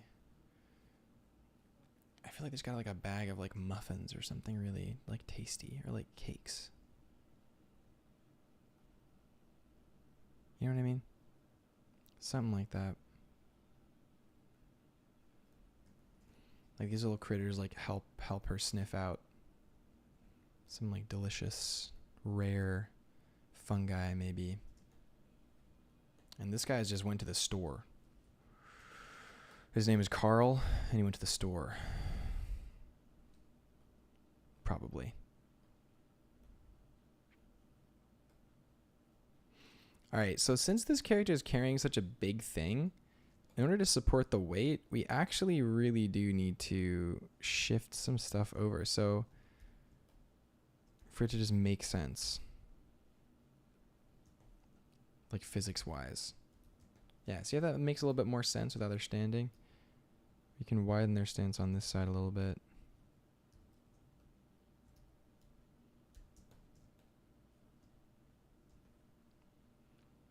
But we definitely want it to feel right.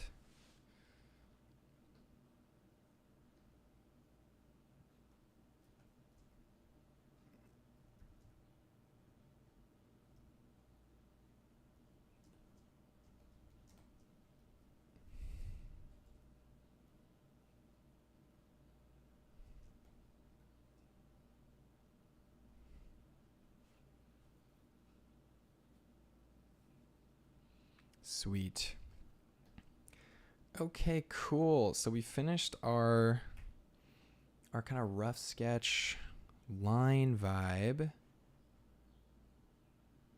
I think what I'm going to do now is I'm going to take a 5-minute break, and I will be back to like wrap these guys up. I'm not quite sure what we're going to do for the last hour, but we'll see. So we'll do it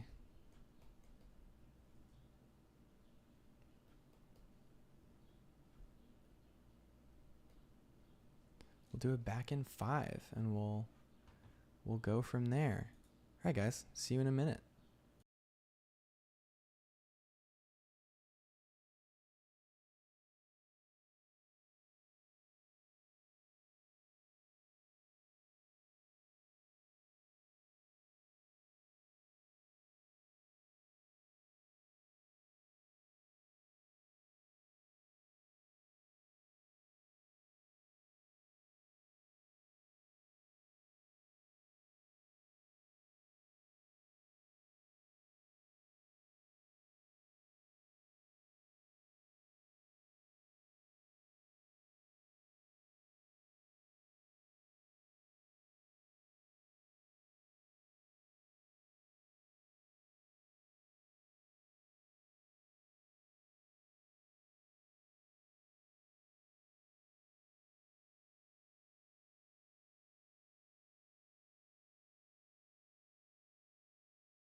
Okay.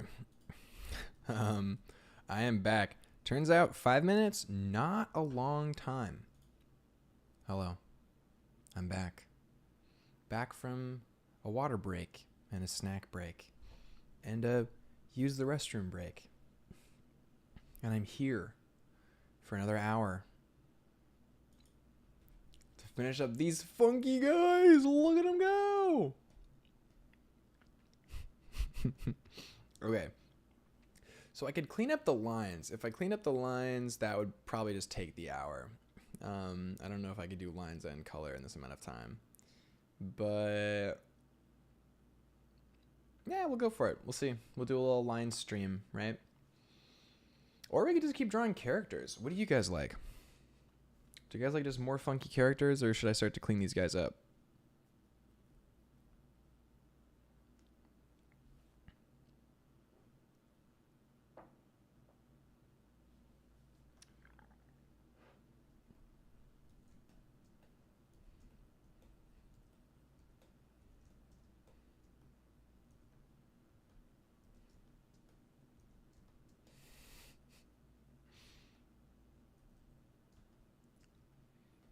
Wow.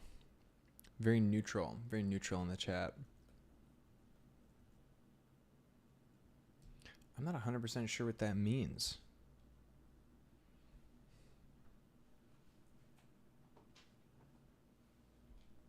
Oh, more character. Of course. Of course. All right. Let's do some more. I was feeling more characters as well. Let's do it. All right, now we're loosened up. Let's do a guy.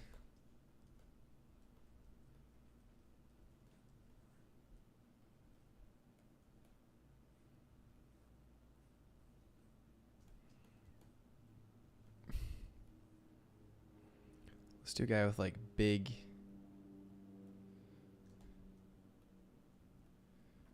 ol' eyebrows and a truly insane nose. Little spectacles. And he's got little squinty eyes. His mustache runs very long.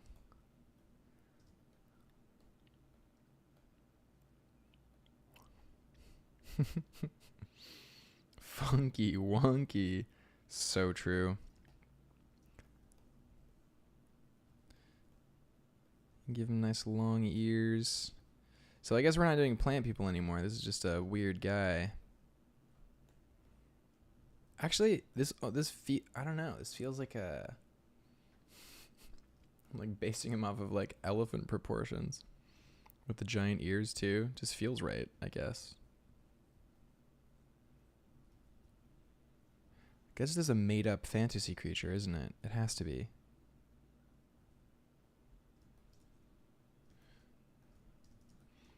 Yeah.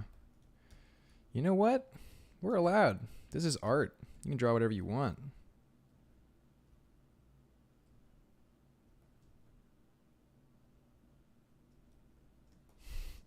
To his funky little mustache.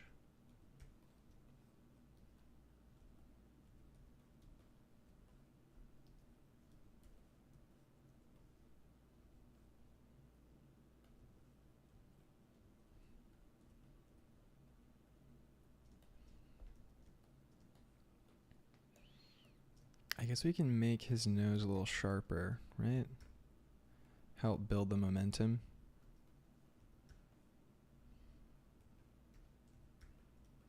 There we go. What a guy. Wow.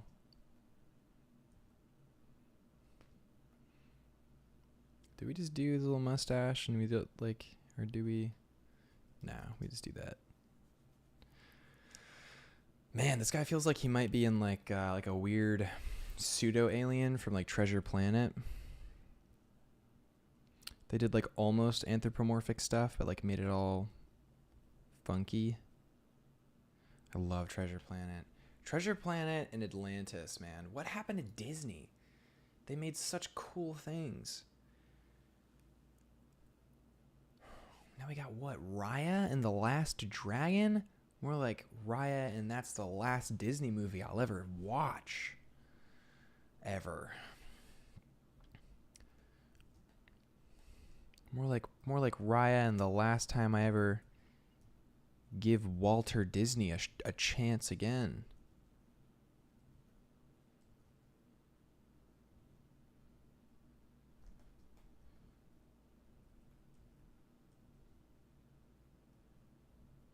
The sword was cool though in Raya. The sword was kind of sick. I'll give him that. I'm a sucker for a good sword. I'll tell you what. Dude, literally Captain Amelia was so sick. It was so sick.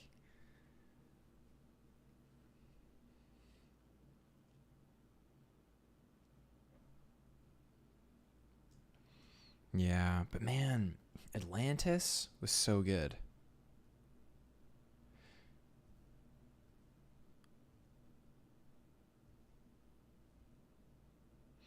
I was watching a making of for Atlantis.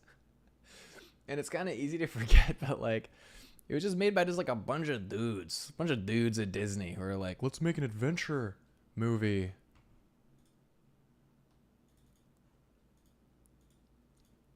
Let's make an adventure movie. And you wouldn't know it, but they had like literally 2 hours extra of them just like going through the cave doing stuff. Like there were like giant creatures and like lava whales and all this stuff that they ended up cutting from the final feature. It was literally just a bunch of guys being like, let's make an adventure movie, but Disney animation style. And we got Atlantis.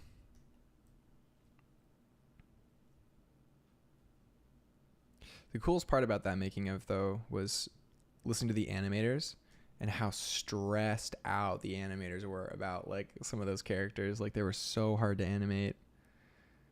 It took ages. Freaking ages. Hemlu. I don't know about that. Yeah, Kida was cool. He was a cool character.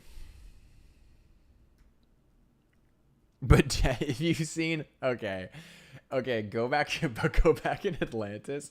Watch the opening scene where Kida's mom gets taken by the light, and like look at how they animated her face, and like look at the smear frames, like pause it and like go frame by frame. It is hilarious. Like no one knew how to animate kids, and it shows. There's no children in that movie ever, and they. It was like the grimace on the expression was so intense. Okay, so this guy's feeling really good. I like this guy a lot, actually. Really funky guy. With a lobe like this, I just want to put hoops on it. I always want to put hoops on some juicy lobes. And you can quote me on that. I just want to put some hoops on some juicy lobes. But we're not gonna.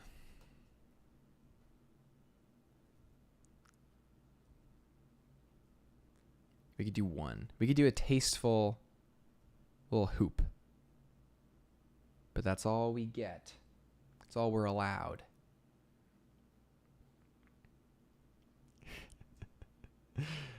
Oh, man.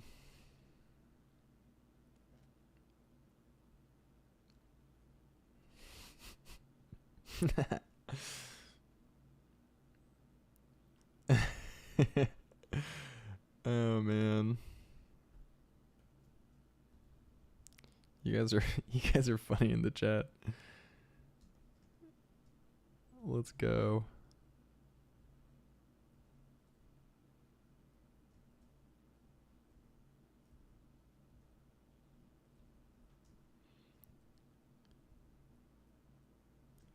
Cool. Let's see. All right. So we got this little glasses guy.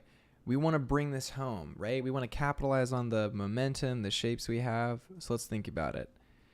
This dude, I feel like he's wearing a robe. Some kind of robe garment. I feel like we need to make him a little bit smaller so that we can have an appropriate silhouette that matches this regal characters vibe.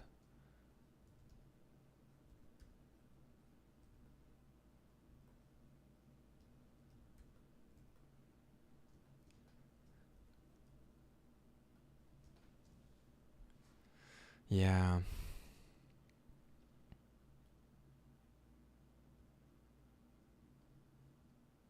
A Momo?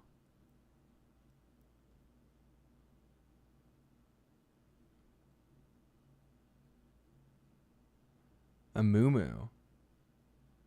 What's a Mumu?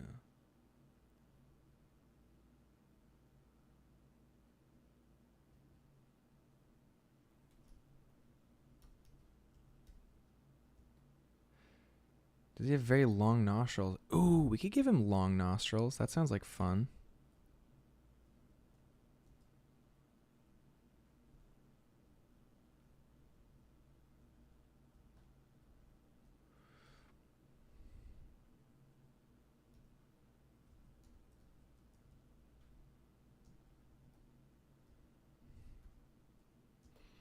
Yeah, just strange. We're going for strange here.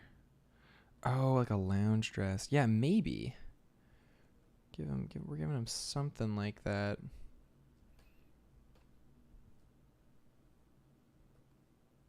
That or like he's just like a little guy. Maybe it's the cane from the last character we drew that makes me want to give him a cane.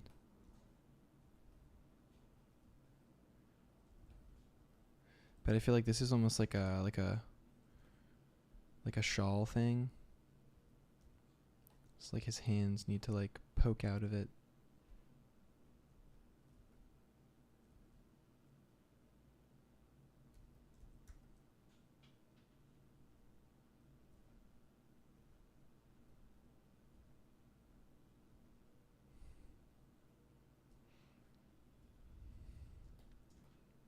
Something kind of in this realm, maybe.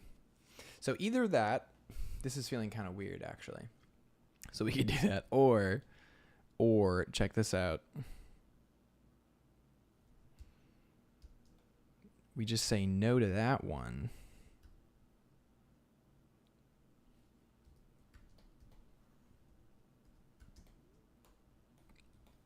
And we just make him like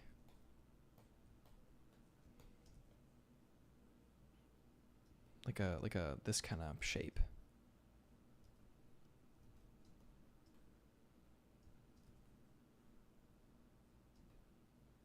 Let me give him like a little. That's pretty funny. Is it good though? Like we give him little feet here. And a little hand, his little hand here is holding a can, but the can is like angled in. Maybe he's got a pocket watch in this hand. Or maybe we just don't see that hand. Or maybe it's on his little tum.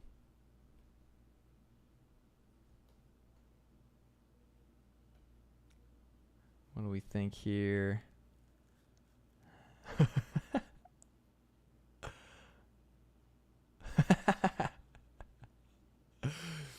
Man, every time I look back to the chat, it's just so so funny.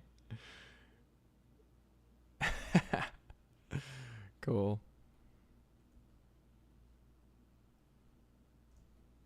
We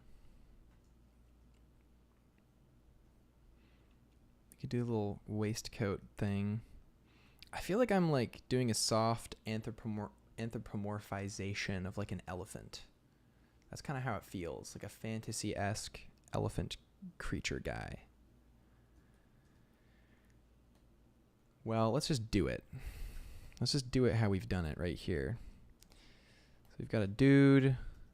He's got his sleeve. Give it some good old sleeve folds. We love a good sleeve fold.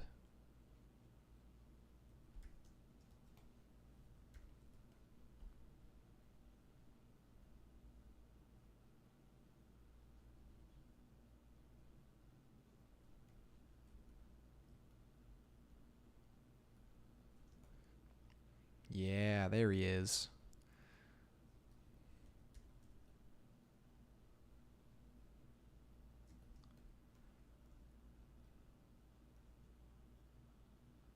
That is true. That is true. He's the fantasy-esque guy.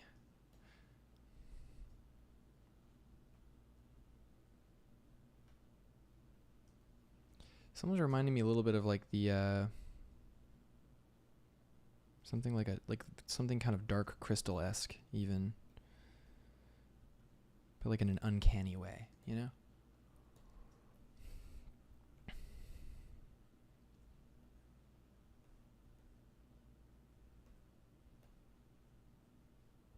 So either usually with these characters the pants are too like low or they're too high. I feel like this guy is a too high pant guy. Right?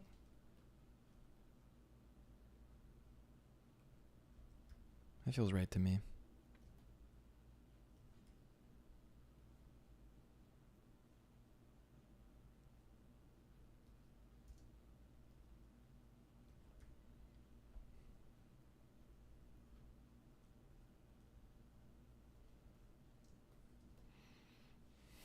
He's just a little guy.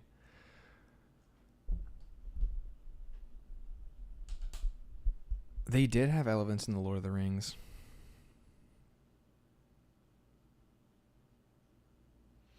Okay, so I've been playing the Lord of the Rings new like Magic the Gathering set, and it's pretty fun.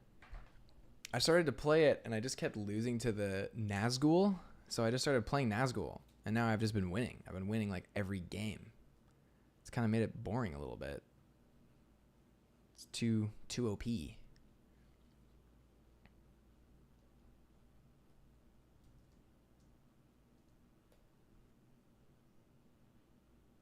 It's true. The art for the set is really, really cool.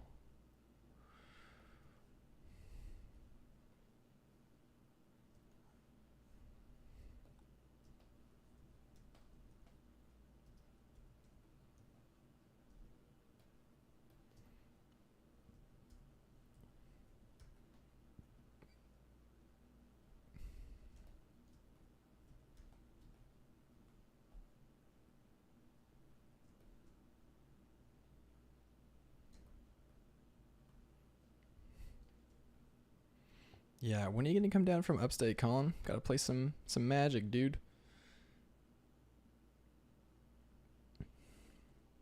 Yeah, some of the cards, especially the ones that are like the actual like art cards ones, are so cool.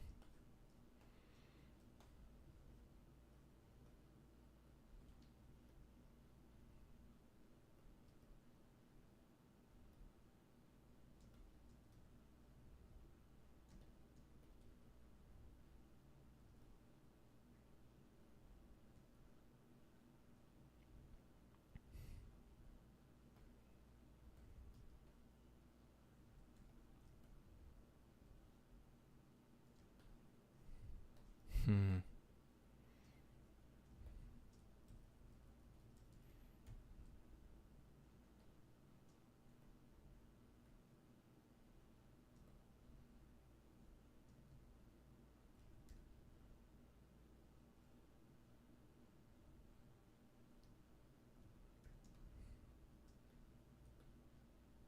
Nice. All right, this is feeling pretty fun to me.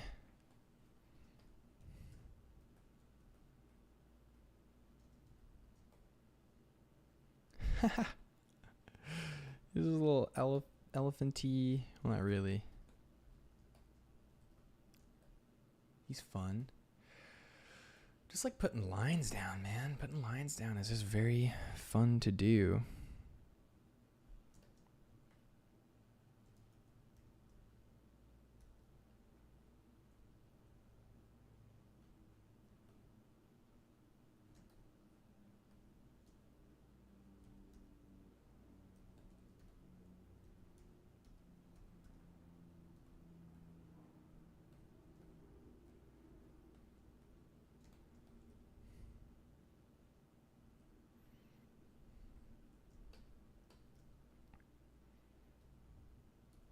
All right.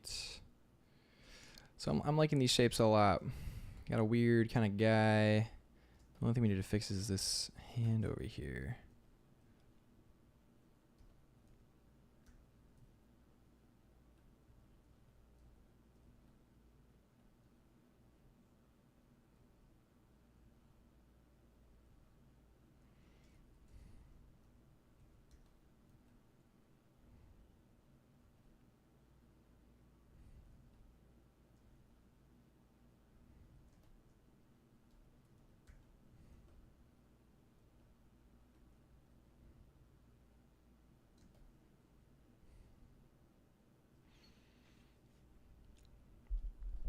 Haha. Dude, I wish you were in my apartment, man. We'd chill.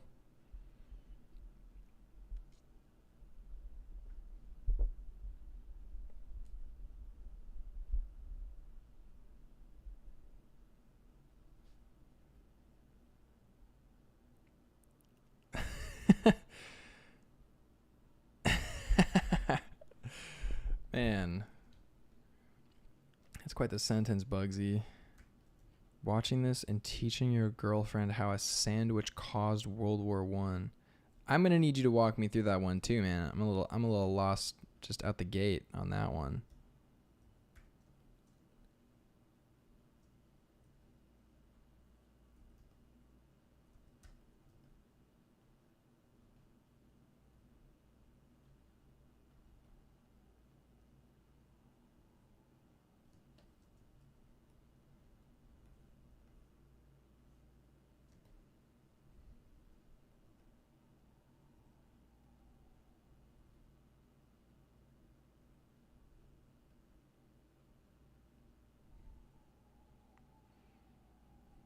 Gotta plan something for July. Yeah, dude, for sure. For sure, for certain. Trying to make more New York stuff happen. I want to start back up like a sketch meetup thing too. So if you wanted to come into the city when we do that, that would be really fun. We could do like an art sketch meetup in New York. I went to a couple of those last summer with Modern Day James, which is really cool. Or summer before last summer. We were talking about starting it up again. We'll see.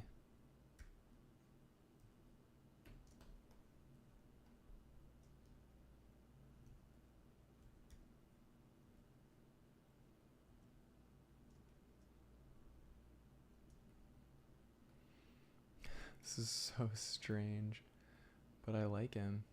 He's fun.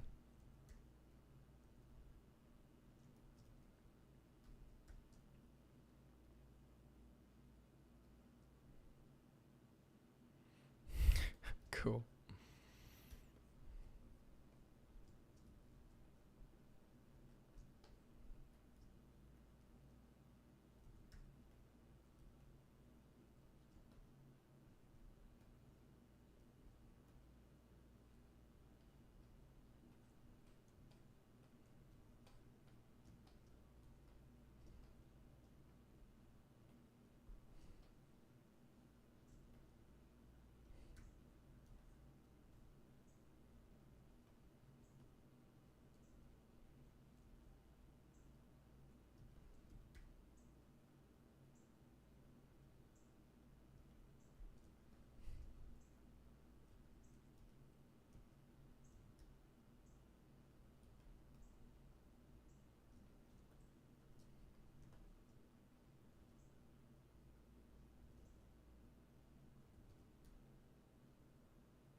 Oh damn! You know, I remember hearing some of that World War I lore. That's so funny, man. Well, I mean, it's not. It's very unfortunate, but it's a little bit funny. A little bit funny. But yeah, Greenpoint. Out in Greenpoint, eh? Could very well do, man. Could very well do. Greenpoint's kind of out there, but, you know. I went to this cafe out there one time, like Grumpy Coffee Roasters. And when I got coffee from them, it was good. But when I bought their beans, man, their beans were a little lackluster in my opinion. Maybe a little bit. Man, this guy's such a funky guy.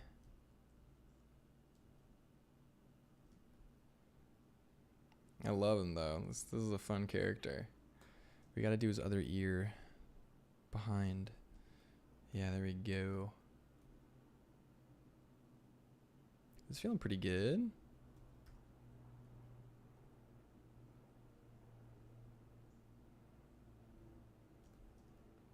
Things are still a little messy down at the bottom, but honestly, I'm not too fussed. This is, again, this is just sketching, just rough sketching.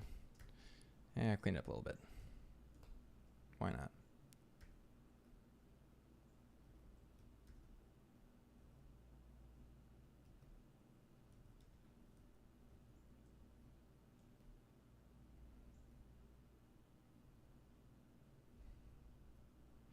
I'm always back and forth about the idea of really striving for like super clean sketching. I don't know. I always find for me, like, whenever I go for super clean, like out the gate, I always feel like, I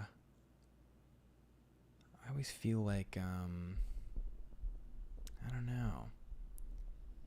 Like my ideas become very homogenous, and like I rely a lot on what I know very well, and I'm not as explorative. Versus when I'm just free sketching and I don't care about how messy I am, like I'll do this weird fantasy guy, like strange, like a weird suit or something. I don't know. Yeah, I'm still on for another 20-ish minutes, maybe a little bit longer. But yeah, welcome everybody who just joined the stream. Oh, Justin, let's go. We got Wasim in here. Nice.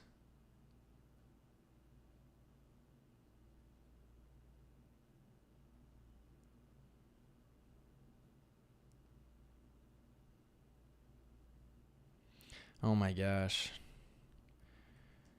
That's a bold claim, Bugsy. The Treaty of Versailles is why we have furries. I'm not gonna fight you on it, man. It sounds like you've got a strong argument, and I'm just gonna let you have that one.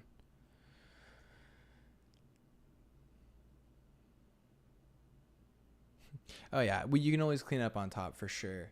But sometimes to save time, I always think to myself, I'm like, I could just do it kind of cleaner just immediately. I could just kind of make this cleaner maybe. But then the energy kind of dies a little bit, at least for me. I know that's not everybody's experience, but I want to find a balance. But I feel like I'm finding it here, you know? This is definitely not a messy sketch, but it's not the world's cleanest sketch, but it feels good. It feels dynamic and interesting. We're going to do a little design on a shoe. I love little designs like that. They're so fun.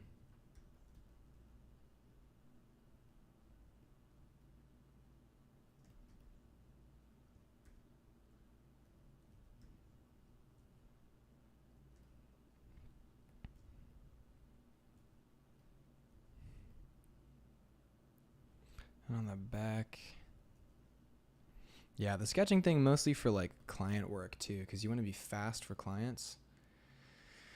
But then you also want it to be legible. So it's like, you know, finding a middle ground where it's clean enough to be legible, but it's not so clean that it's like stiff and arduous and you lose the idea. It's like a tricky balance, but I don't know. Makes the job interesting, that's for sure.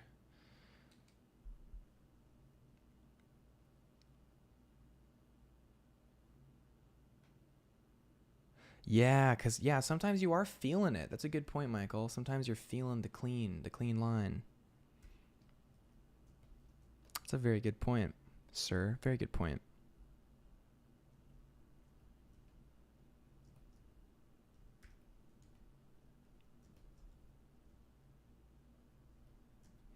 Yeah, sometimes I feel the clean lineness. And I'm like into it.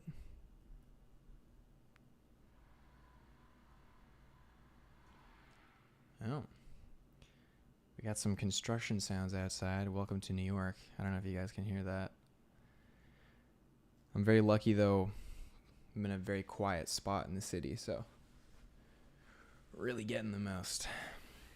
Makes the stream possible that I'm not like, you know, in a place where ambulances go by every 5 minutes, man, like Fifth Avenue or something. Like, definitely in a much quieter spot.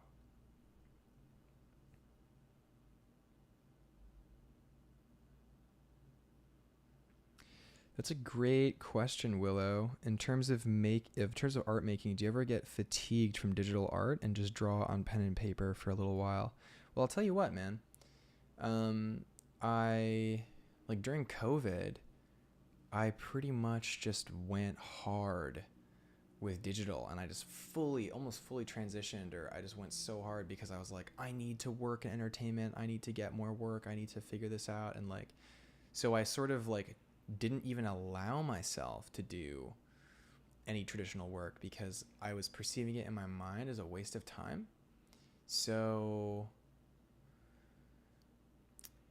I did get fatigued. I got very fatigued to the point where I needed almost like a 3-month break after like those 2 years of being in lockdown, and then like another year of just being stuck where I was. I did so much digital art, you know. I had to take like a long break to break out of that fatigue. And recently, actually behind me, I have set up my drafting table. So that's just for traditional. And I've got all my ideas on the board for a project I'm working on right now. So like doing traditional, thinking traditionally is essential. It's really important, I feel.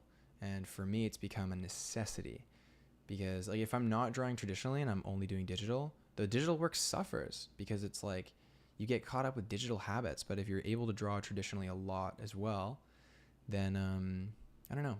For me, I become more decisive. I enjoy it a lot more. I'm less, you know, Control Z heavy, and I kind of just continue on and have a good time. It's not so stressful. But yeah, I do get fatigued with digital. I think anyone really would, especially if you know traditional and know how fun traditional is. I started watercolor painting again. Like I got really back into watercolor painting in like a major way. So that's been my recent little semi-obsession.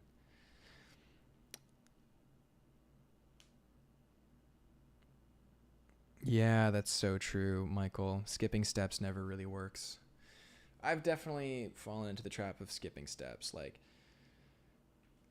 because, you know, I don't know, I feel like this is very like ADHD person, but it's sort of like you want to be like, well, yeah, I could do the whole process, or I could just wing it and get it perfect, and then I'm a winner, you know. And maybe that's worked for you like once ever, or like a couple times where you've winged it and it's gone well, or like something happened or whatever, and you think like, oh, I can just do this. Wait, I can just do this? It's like, no, you can't just do that. You can get lucky here and there, maybe. But even then, you never know what you're missing because you skipped the process. So even if it was like successful, it maybe wasn't its full potential because you skipped over essential thinking or practical stuff. So skipping steps, man, my goodness, never a good idea. Just give it the time it needs. It will be completed.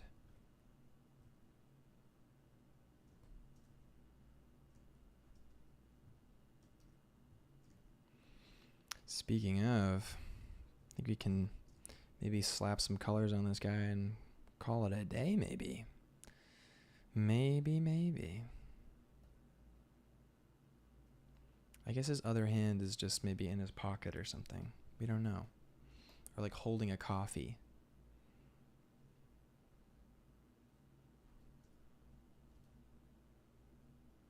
He's got like a cravat thing, maybe.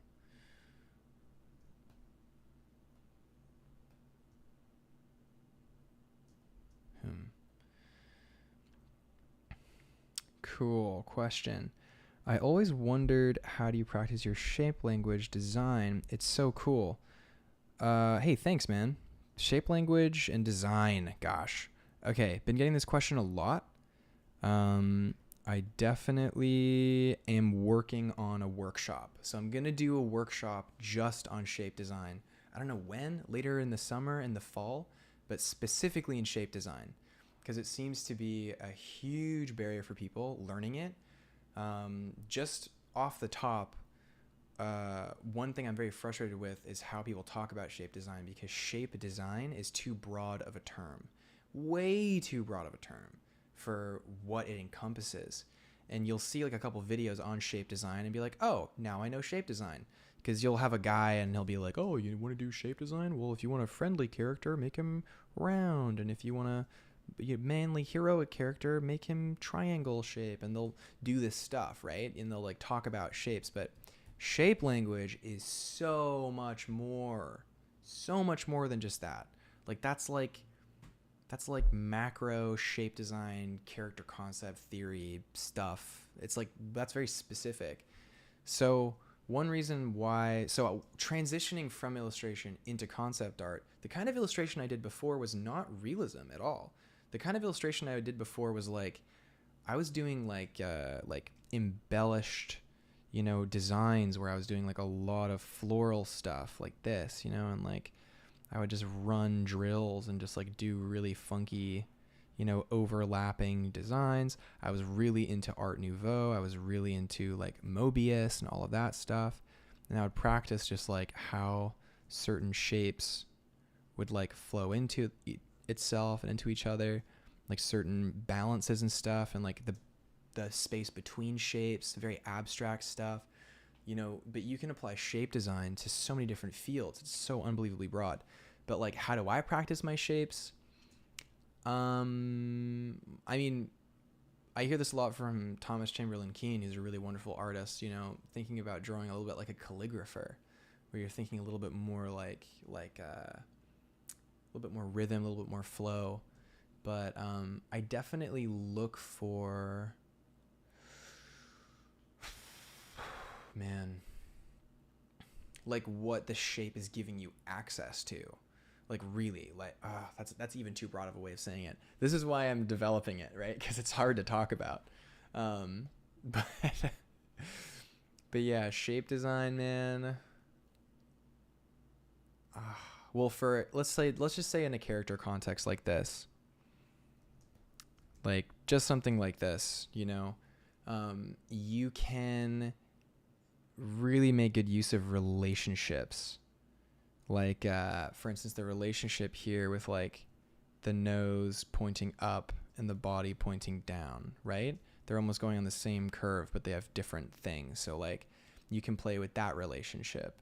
There's also, the kind of balance of like, this is thrust forward and this is thrusting back, but all roads lead to Rome. So everything's going in except for the nose. The nose goes up, the ears go up. So you're kind of creating a separation here. But what is unifying is like the mustache going back into the body, certain shapes drooping back into the body, like cueing in, down in, and all that stuff. Like, so you're going to see these relationships play out, and like they're kind of, coming in and out of the flow and stuff. But like, yeah, how do I practice? Man, a lot of like just abstract scribbling, to be honest. Like a lot of just like random stuff, right? It's like weird things. Like, who knows? And then it's like a little hat for a little guy. Right? I don't know. I just like, well, honestly, with shapes as well, I would say how I practice my shapes is mindful mileage. So you're getting a lot of mileage, you're just drawing a lot, but you're very mindful about it. And you're thinking like, what's happening here? So even with this character, if we wanted to give this character a much more intense countenance, we would, instead of like mirroring this kind of sloping shape here that we have, which is a nice shape, instead of just having this be like the same shape, could protrude the nose like way out. That adds a whole new element to the drawing. It's very front heavy. All of a sudden, this is like the dominant shape, right? And now the relationship is, ooh, we got a stream freeze. Wow, good thing I caught it mid little spiel. Nice. So yeah. So now the relationship is actually this. Like it's that. right? Versus before, it wasn't really that. It was kind of like this and this a little bit, but it wasn't like that. So like everything plays into itself. This is just some ramblings about shapes, nothing really super clear, but that's kind of an idea of how I think about shapes in this context. But there's so many different contexts, man. And really understanding big, medium, small helps a lot. Like really understanding it. Yeah. Not just like knowing the name, but being able to like point it out, being able to execute on it and like try it and fail and know why you failed. Stuff is super helpful.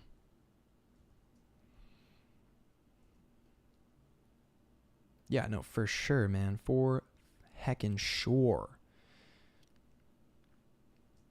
Still got a few minutes. We can drop some values on this guy and just maybe just grayscale him a little bit if we want for fun. Bugsy said, just like in real life, if you skip steps, you might end up tumbling down the entire staircase. Man, we're just like really getting all the Bugsy wisdom today, right? Lucky us. I'm going to flat in a very inefficient way because if I don't, who will?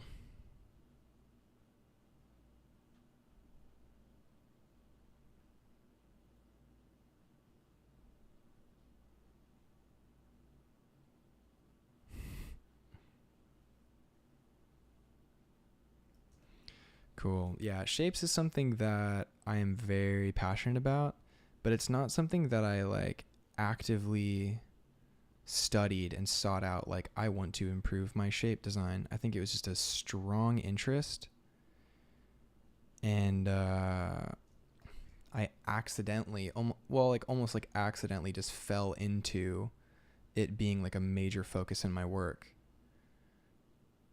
Just because I think I was very drawn to it subconsciously.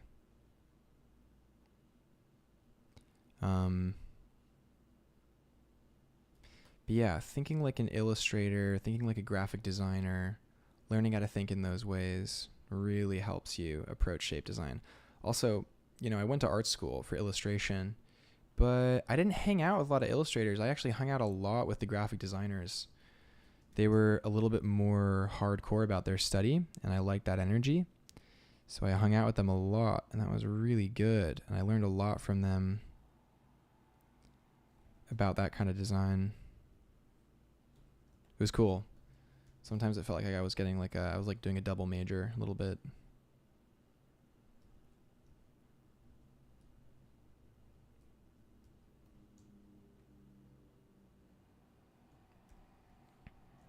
Yeah, we're very inefficiently flatting right now. We love the inefficient flat.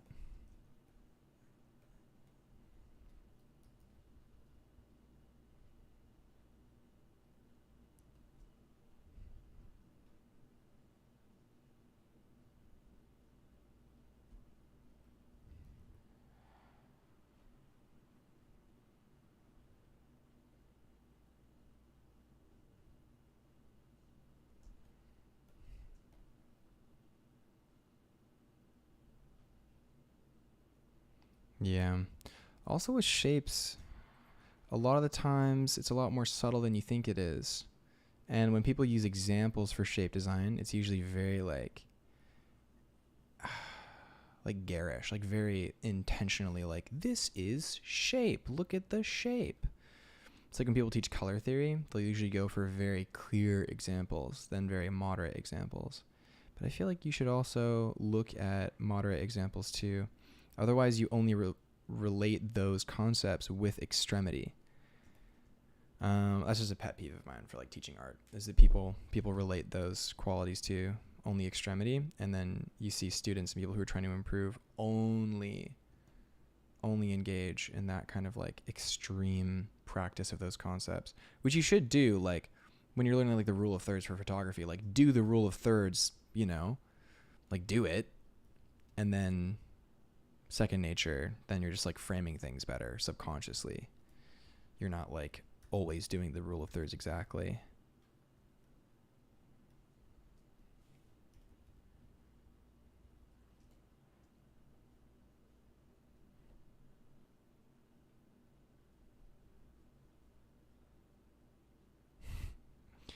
Man, such a funky guy. This character might be my favorite I've done on stream so far, which is good. I mean, one of the reasons I started streaming is because I wanted to do more of this stuff, you know, as well as the client work. It's just good. Just good to get into it, get after it, continue to enjoy art, continue to improve.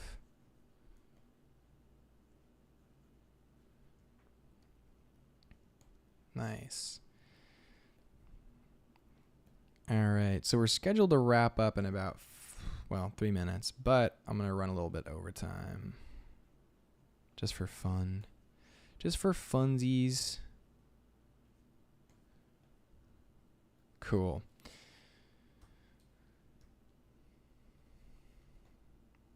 I'm just going to do like a sepia pass.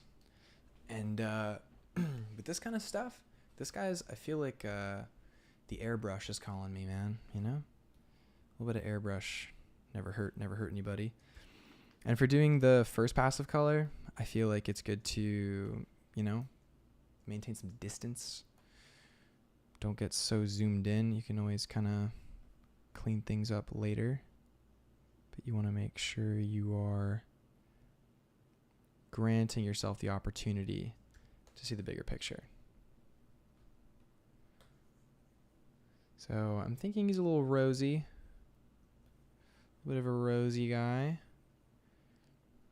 And definitely towards the nose and the ears, I'm feeling goes a little bit warmer. Tip of the nose as well. That's kind of fun, right? Tip and top of the nose. What you can also do, so with airbrush and stuff, like you can make things feel pretty clean, like, or you do kind of a contrasting airbrush thing where the edge over here is now a little bit more red. Kind of helps define the shape a little bit. It's kind of cool. Let's see. We got Wasim in the chat. For sure, proper use of shape design adds lots of life and personality to the art. That's why I've been trying to practice it more. Let's go. Heck yeah, dude. We love it. We love practicing. We love improving. We love shapes. That's a real thing. We do love shapes. Especially in this stream. We love shapes in this stream. If you don't love shapes,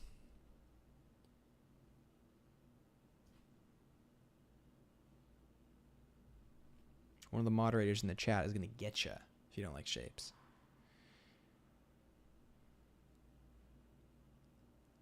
Which I don't have any moderators, actually. So, awkward? No mods?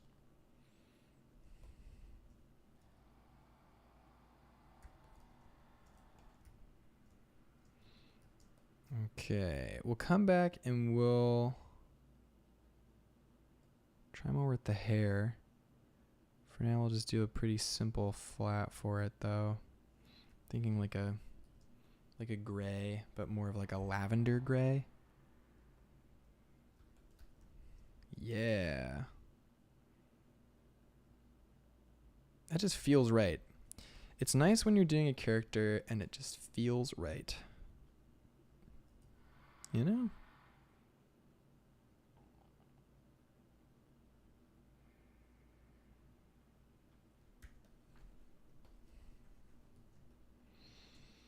And again, we can always come back, we can always make edits, we can always change things.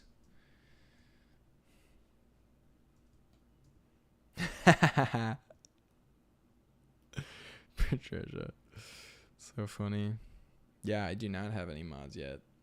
I don't know if I I think it's going to be a long time before I need any moderators. Inshallah.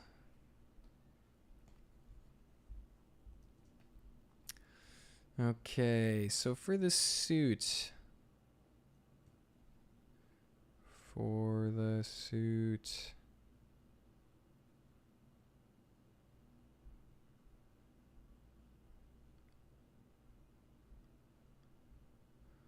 What are we thinking?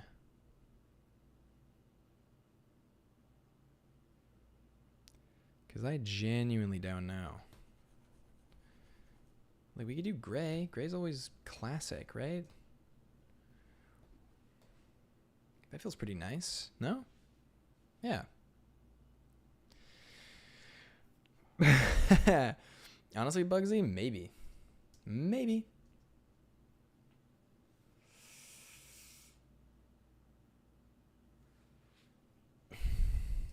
Let's see. Looks like we got a classic.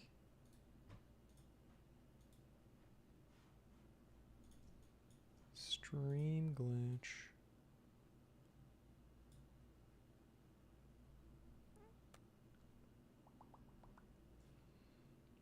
Yeah, we can do that, and then we can...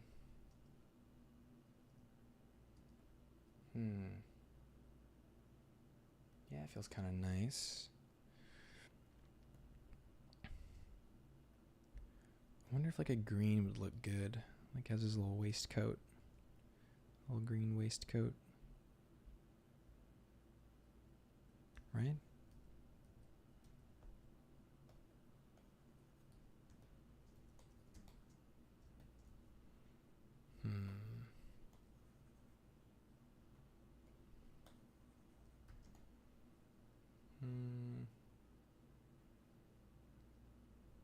Yeah, that's interesting. An interesting vibe, maybe.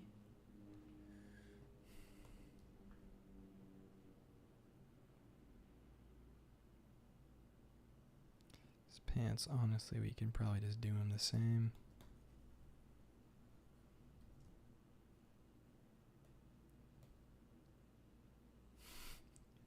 He's kind of a sweet character. He's a little bit of a sweetheart, right? A little bit.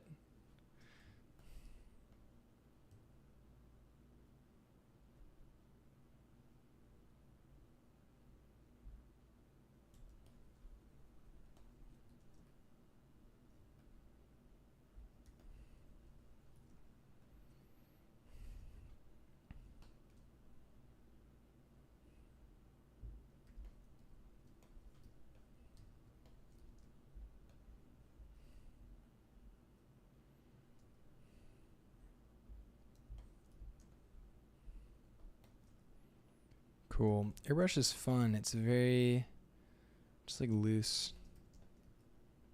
Just airbrush and lasso tool. Very powerful combo. I learned it from again a very good friend, Rio Matazzi, who taught me a lot. Really good guy.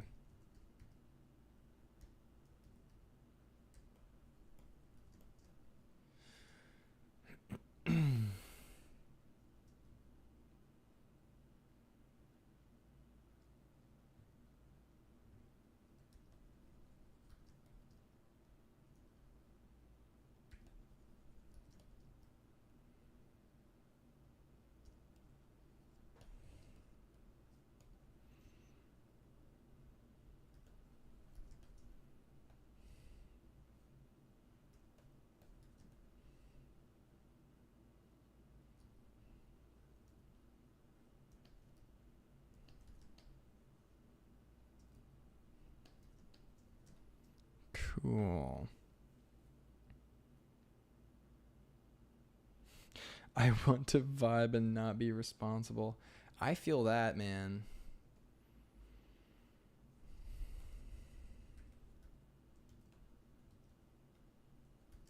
I feel that.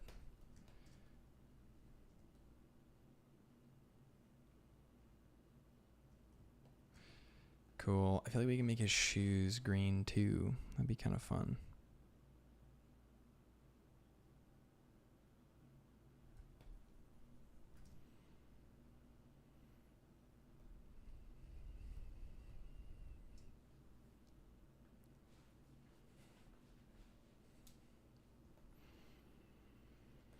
Then we'll wrap up real soon. So now I'm probably going to draw. Oh, wait. I got to do his hands, right?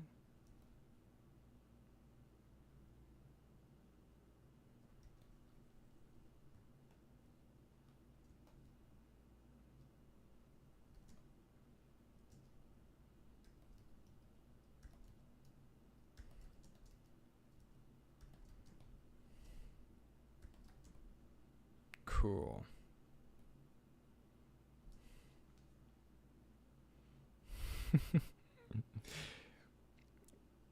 You're used to all the responsibility, Patricia, managing the Lightbox Discord?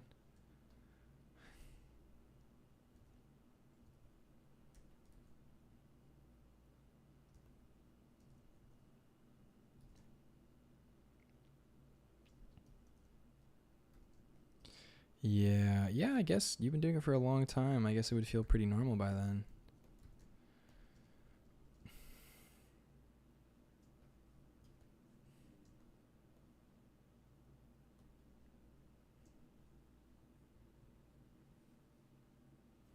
Hey, Iris. Nice. Guys, just making it for the tail end. The tail end of the stream. Cool. Glad we still got some homies kicking around in here as I wrap up this fun guy.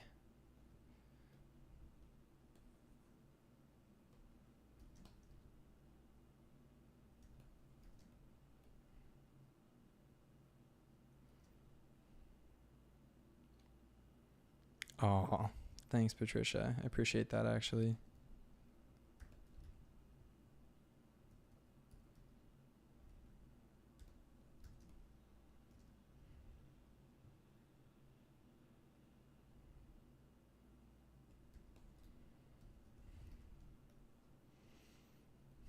Cool.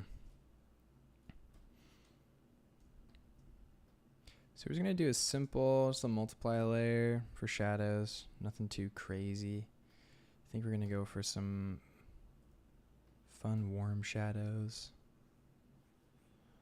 Yeah.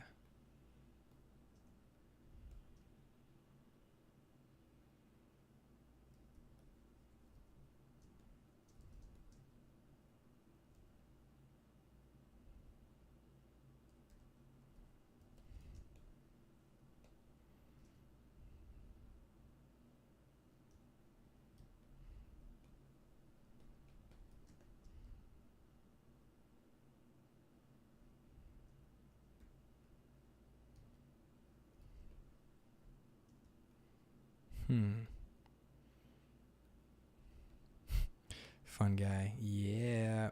Well, we did a fun guy earlier. You want to see? Look at him go. He's Carl. Oh, wait. Stream froze. Oh, no.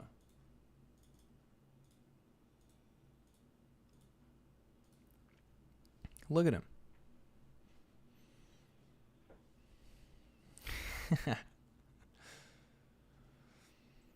He's got a little tote bag, and he's a little friend.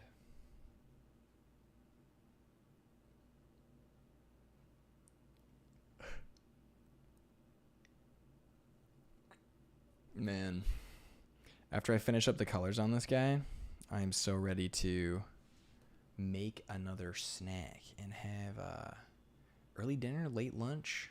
I don't know what we're calling it these days, but hey, we're gonna do it. 100% gonna do it.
Cool.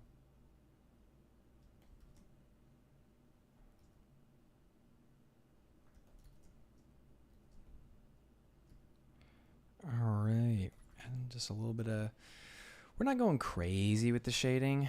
We're just, adding some chunks. That's all we're doing. Adding some chunky shadow shapes. That's all you really need most of the time. Don't want to get too carried away anyway.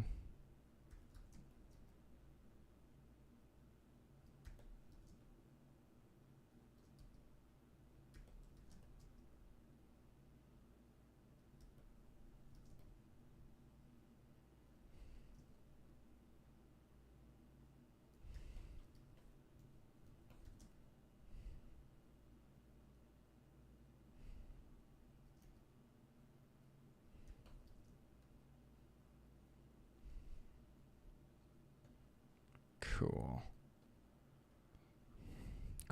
Cool.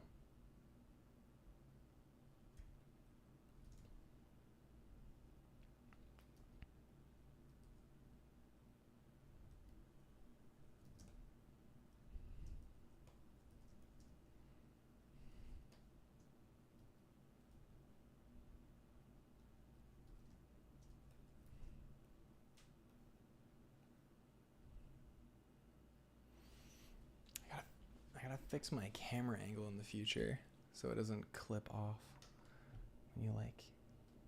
when I slouch a little bit. I do tend to slouch a little bit.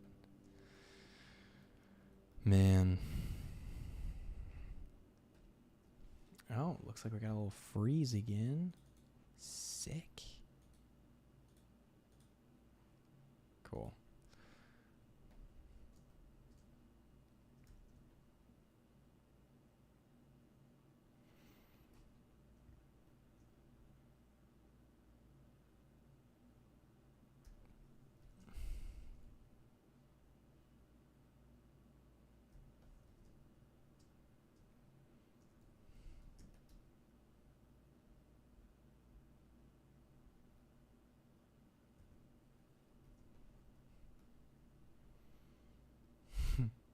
Cool.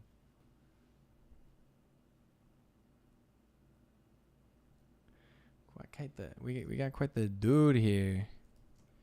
He's quite the dude. Oh, there we go. That helps fix that shape a little bit. Nice. Got his little hand coming out. Got his little whatever. All right. Honestly, it's pretty good.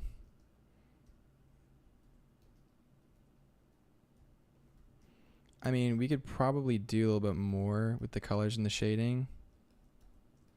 But for now, with the time that we have, it's not bad.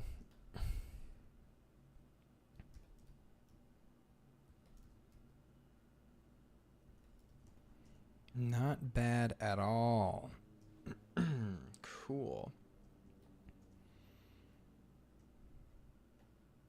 One thing I'm going to do is kind of go back in and just add a little bit of...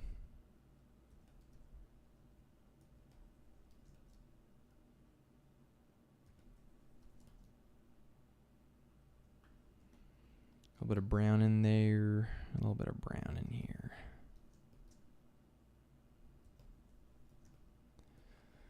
Just to add some of that good stuff.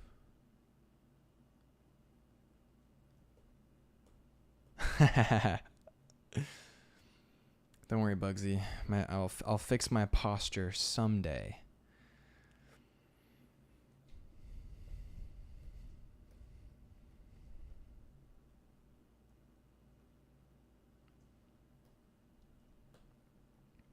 All right, we want to brighten this up a little bit. So what I'm going to do is hit it with just a smidge of color dodge. Nothing crazy. We want to do a little sunlight feel.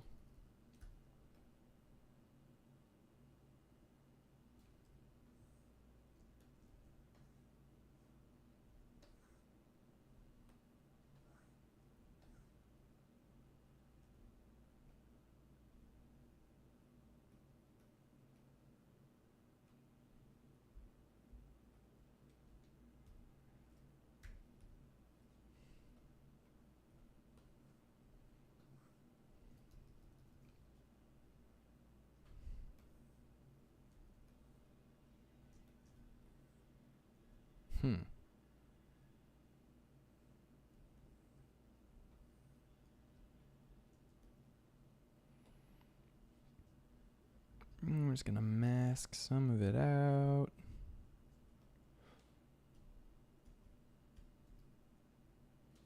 I'm going to turn it way down.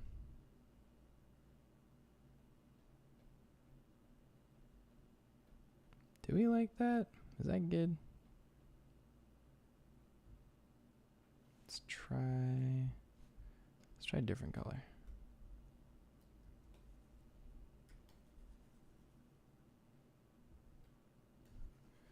Here's the daylight. Is that too?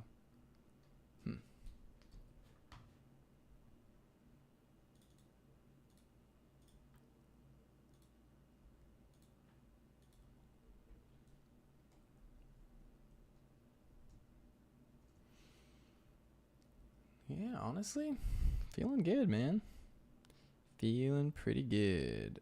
Just gonna add some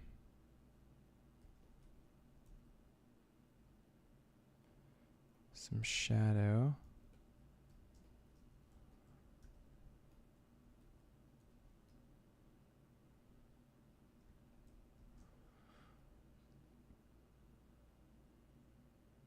There. Yeah.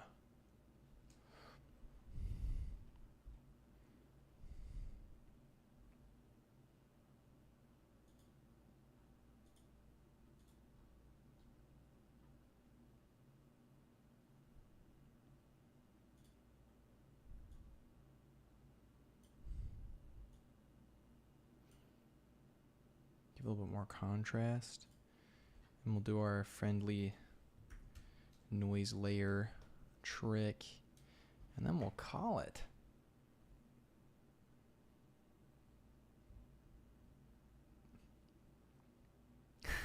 Cool.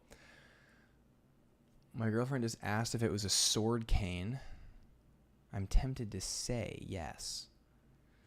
So maybe we'll have to draw him in a sword fight at some point. We'll see.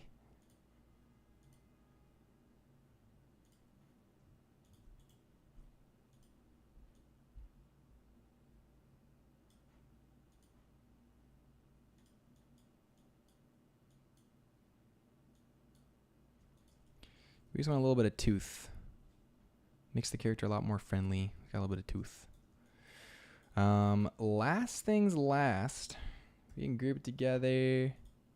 Just give it a little bit of an outline. Now that's a bit much, isn't it? Not that. But red's not bad. I like red. We can do 2. 2 pixels wide.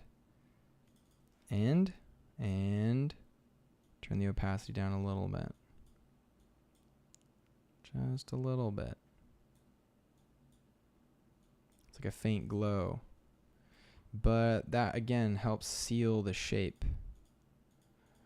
Emphasizing the outline. We can turn it up a little bit. 50. Yeah, right. That feels nice. Honestly, we might be so bold as to do 3 pixels. I think 3 pixels is fine. I don't know about you. If anyone's down the 3 pixel red outline, they're crazy.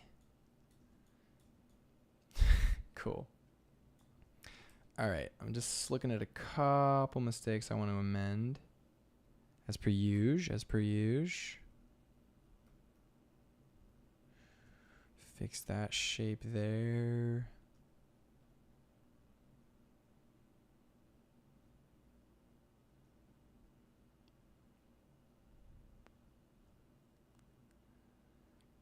Even the line art itself, we can maybe make a little...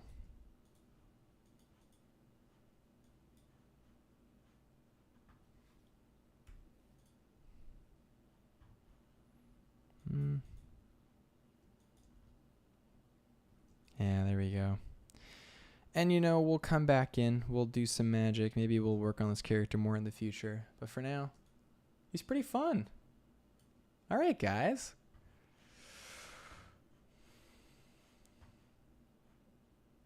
It's as shrimple as that. Thanks, Bugsy. Well, this has been an absolute pleasure. Thank you guys so much for tuning in. Let's do a little review of what we've done. So we started off looking at an older drawing, this drawing, which we like a lot from yesterday. It was kind of fun to do. Kind of pushed it a little bit. We had some fun kind of redrawing it, figuring out some of the feelings, you know. I feel like I might turn this into an illustration. And then we drew some little plant people. Very cute. Look at little Carl guy. Oh, we fixed it. I remember. So they've all got their stuff they're holding, and he's bringing his. You know what? They're all on their way to a festival. That's the new plan here. They're on their way to the festival together, unified, carrying stuff. And the last thing we did was this funky character, which I don't even know really. I don't really know how to describe this guy. He's just kind of a sort of Treasure Planet-esque fantasy guy, right? Yeah, I guess that's what he is. Well, in any case, that was a whole lot of fun, and yeah, thanks for dropping in, guys. I really appreciate it. It was a lot of good fun, and I'll definitely catch you guys in the next one. So I did 3 days this week. It was a lot. 3 days was more than I thought it would feel. So who knows? Who knows what the future streams will hold? But for now, I had a ton of fun live streaming, and I'll probably stream next week. We'll see. Yeah, this one was a long one too, 3.5 hours. So definitely feeling it now for sure. But thank you guys so much for dropping in, and I will have to catch you guys on the flip. Peace out, guys. Much love. Oh, and don't forget to like this live stream and this video if you're watching it back. And if you're watching it back and you made it to the end, amazing, I guess. And if you want to see more, definitely subscribe to the YouTube channel. We're doing a lot of cool stuff. If you didn't come here from Instagram, you can find that at my link tree in the description. And yeah, thank you guys so much. And if you want notifications, you can turn those on if you want to catch them live. It's a lot of live stuff. So yeah. All right. Much love, guys. Peace out. Goodbye.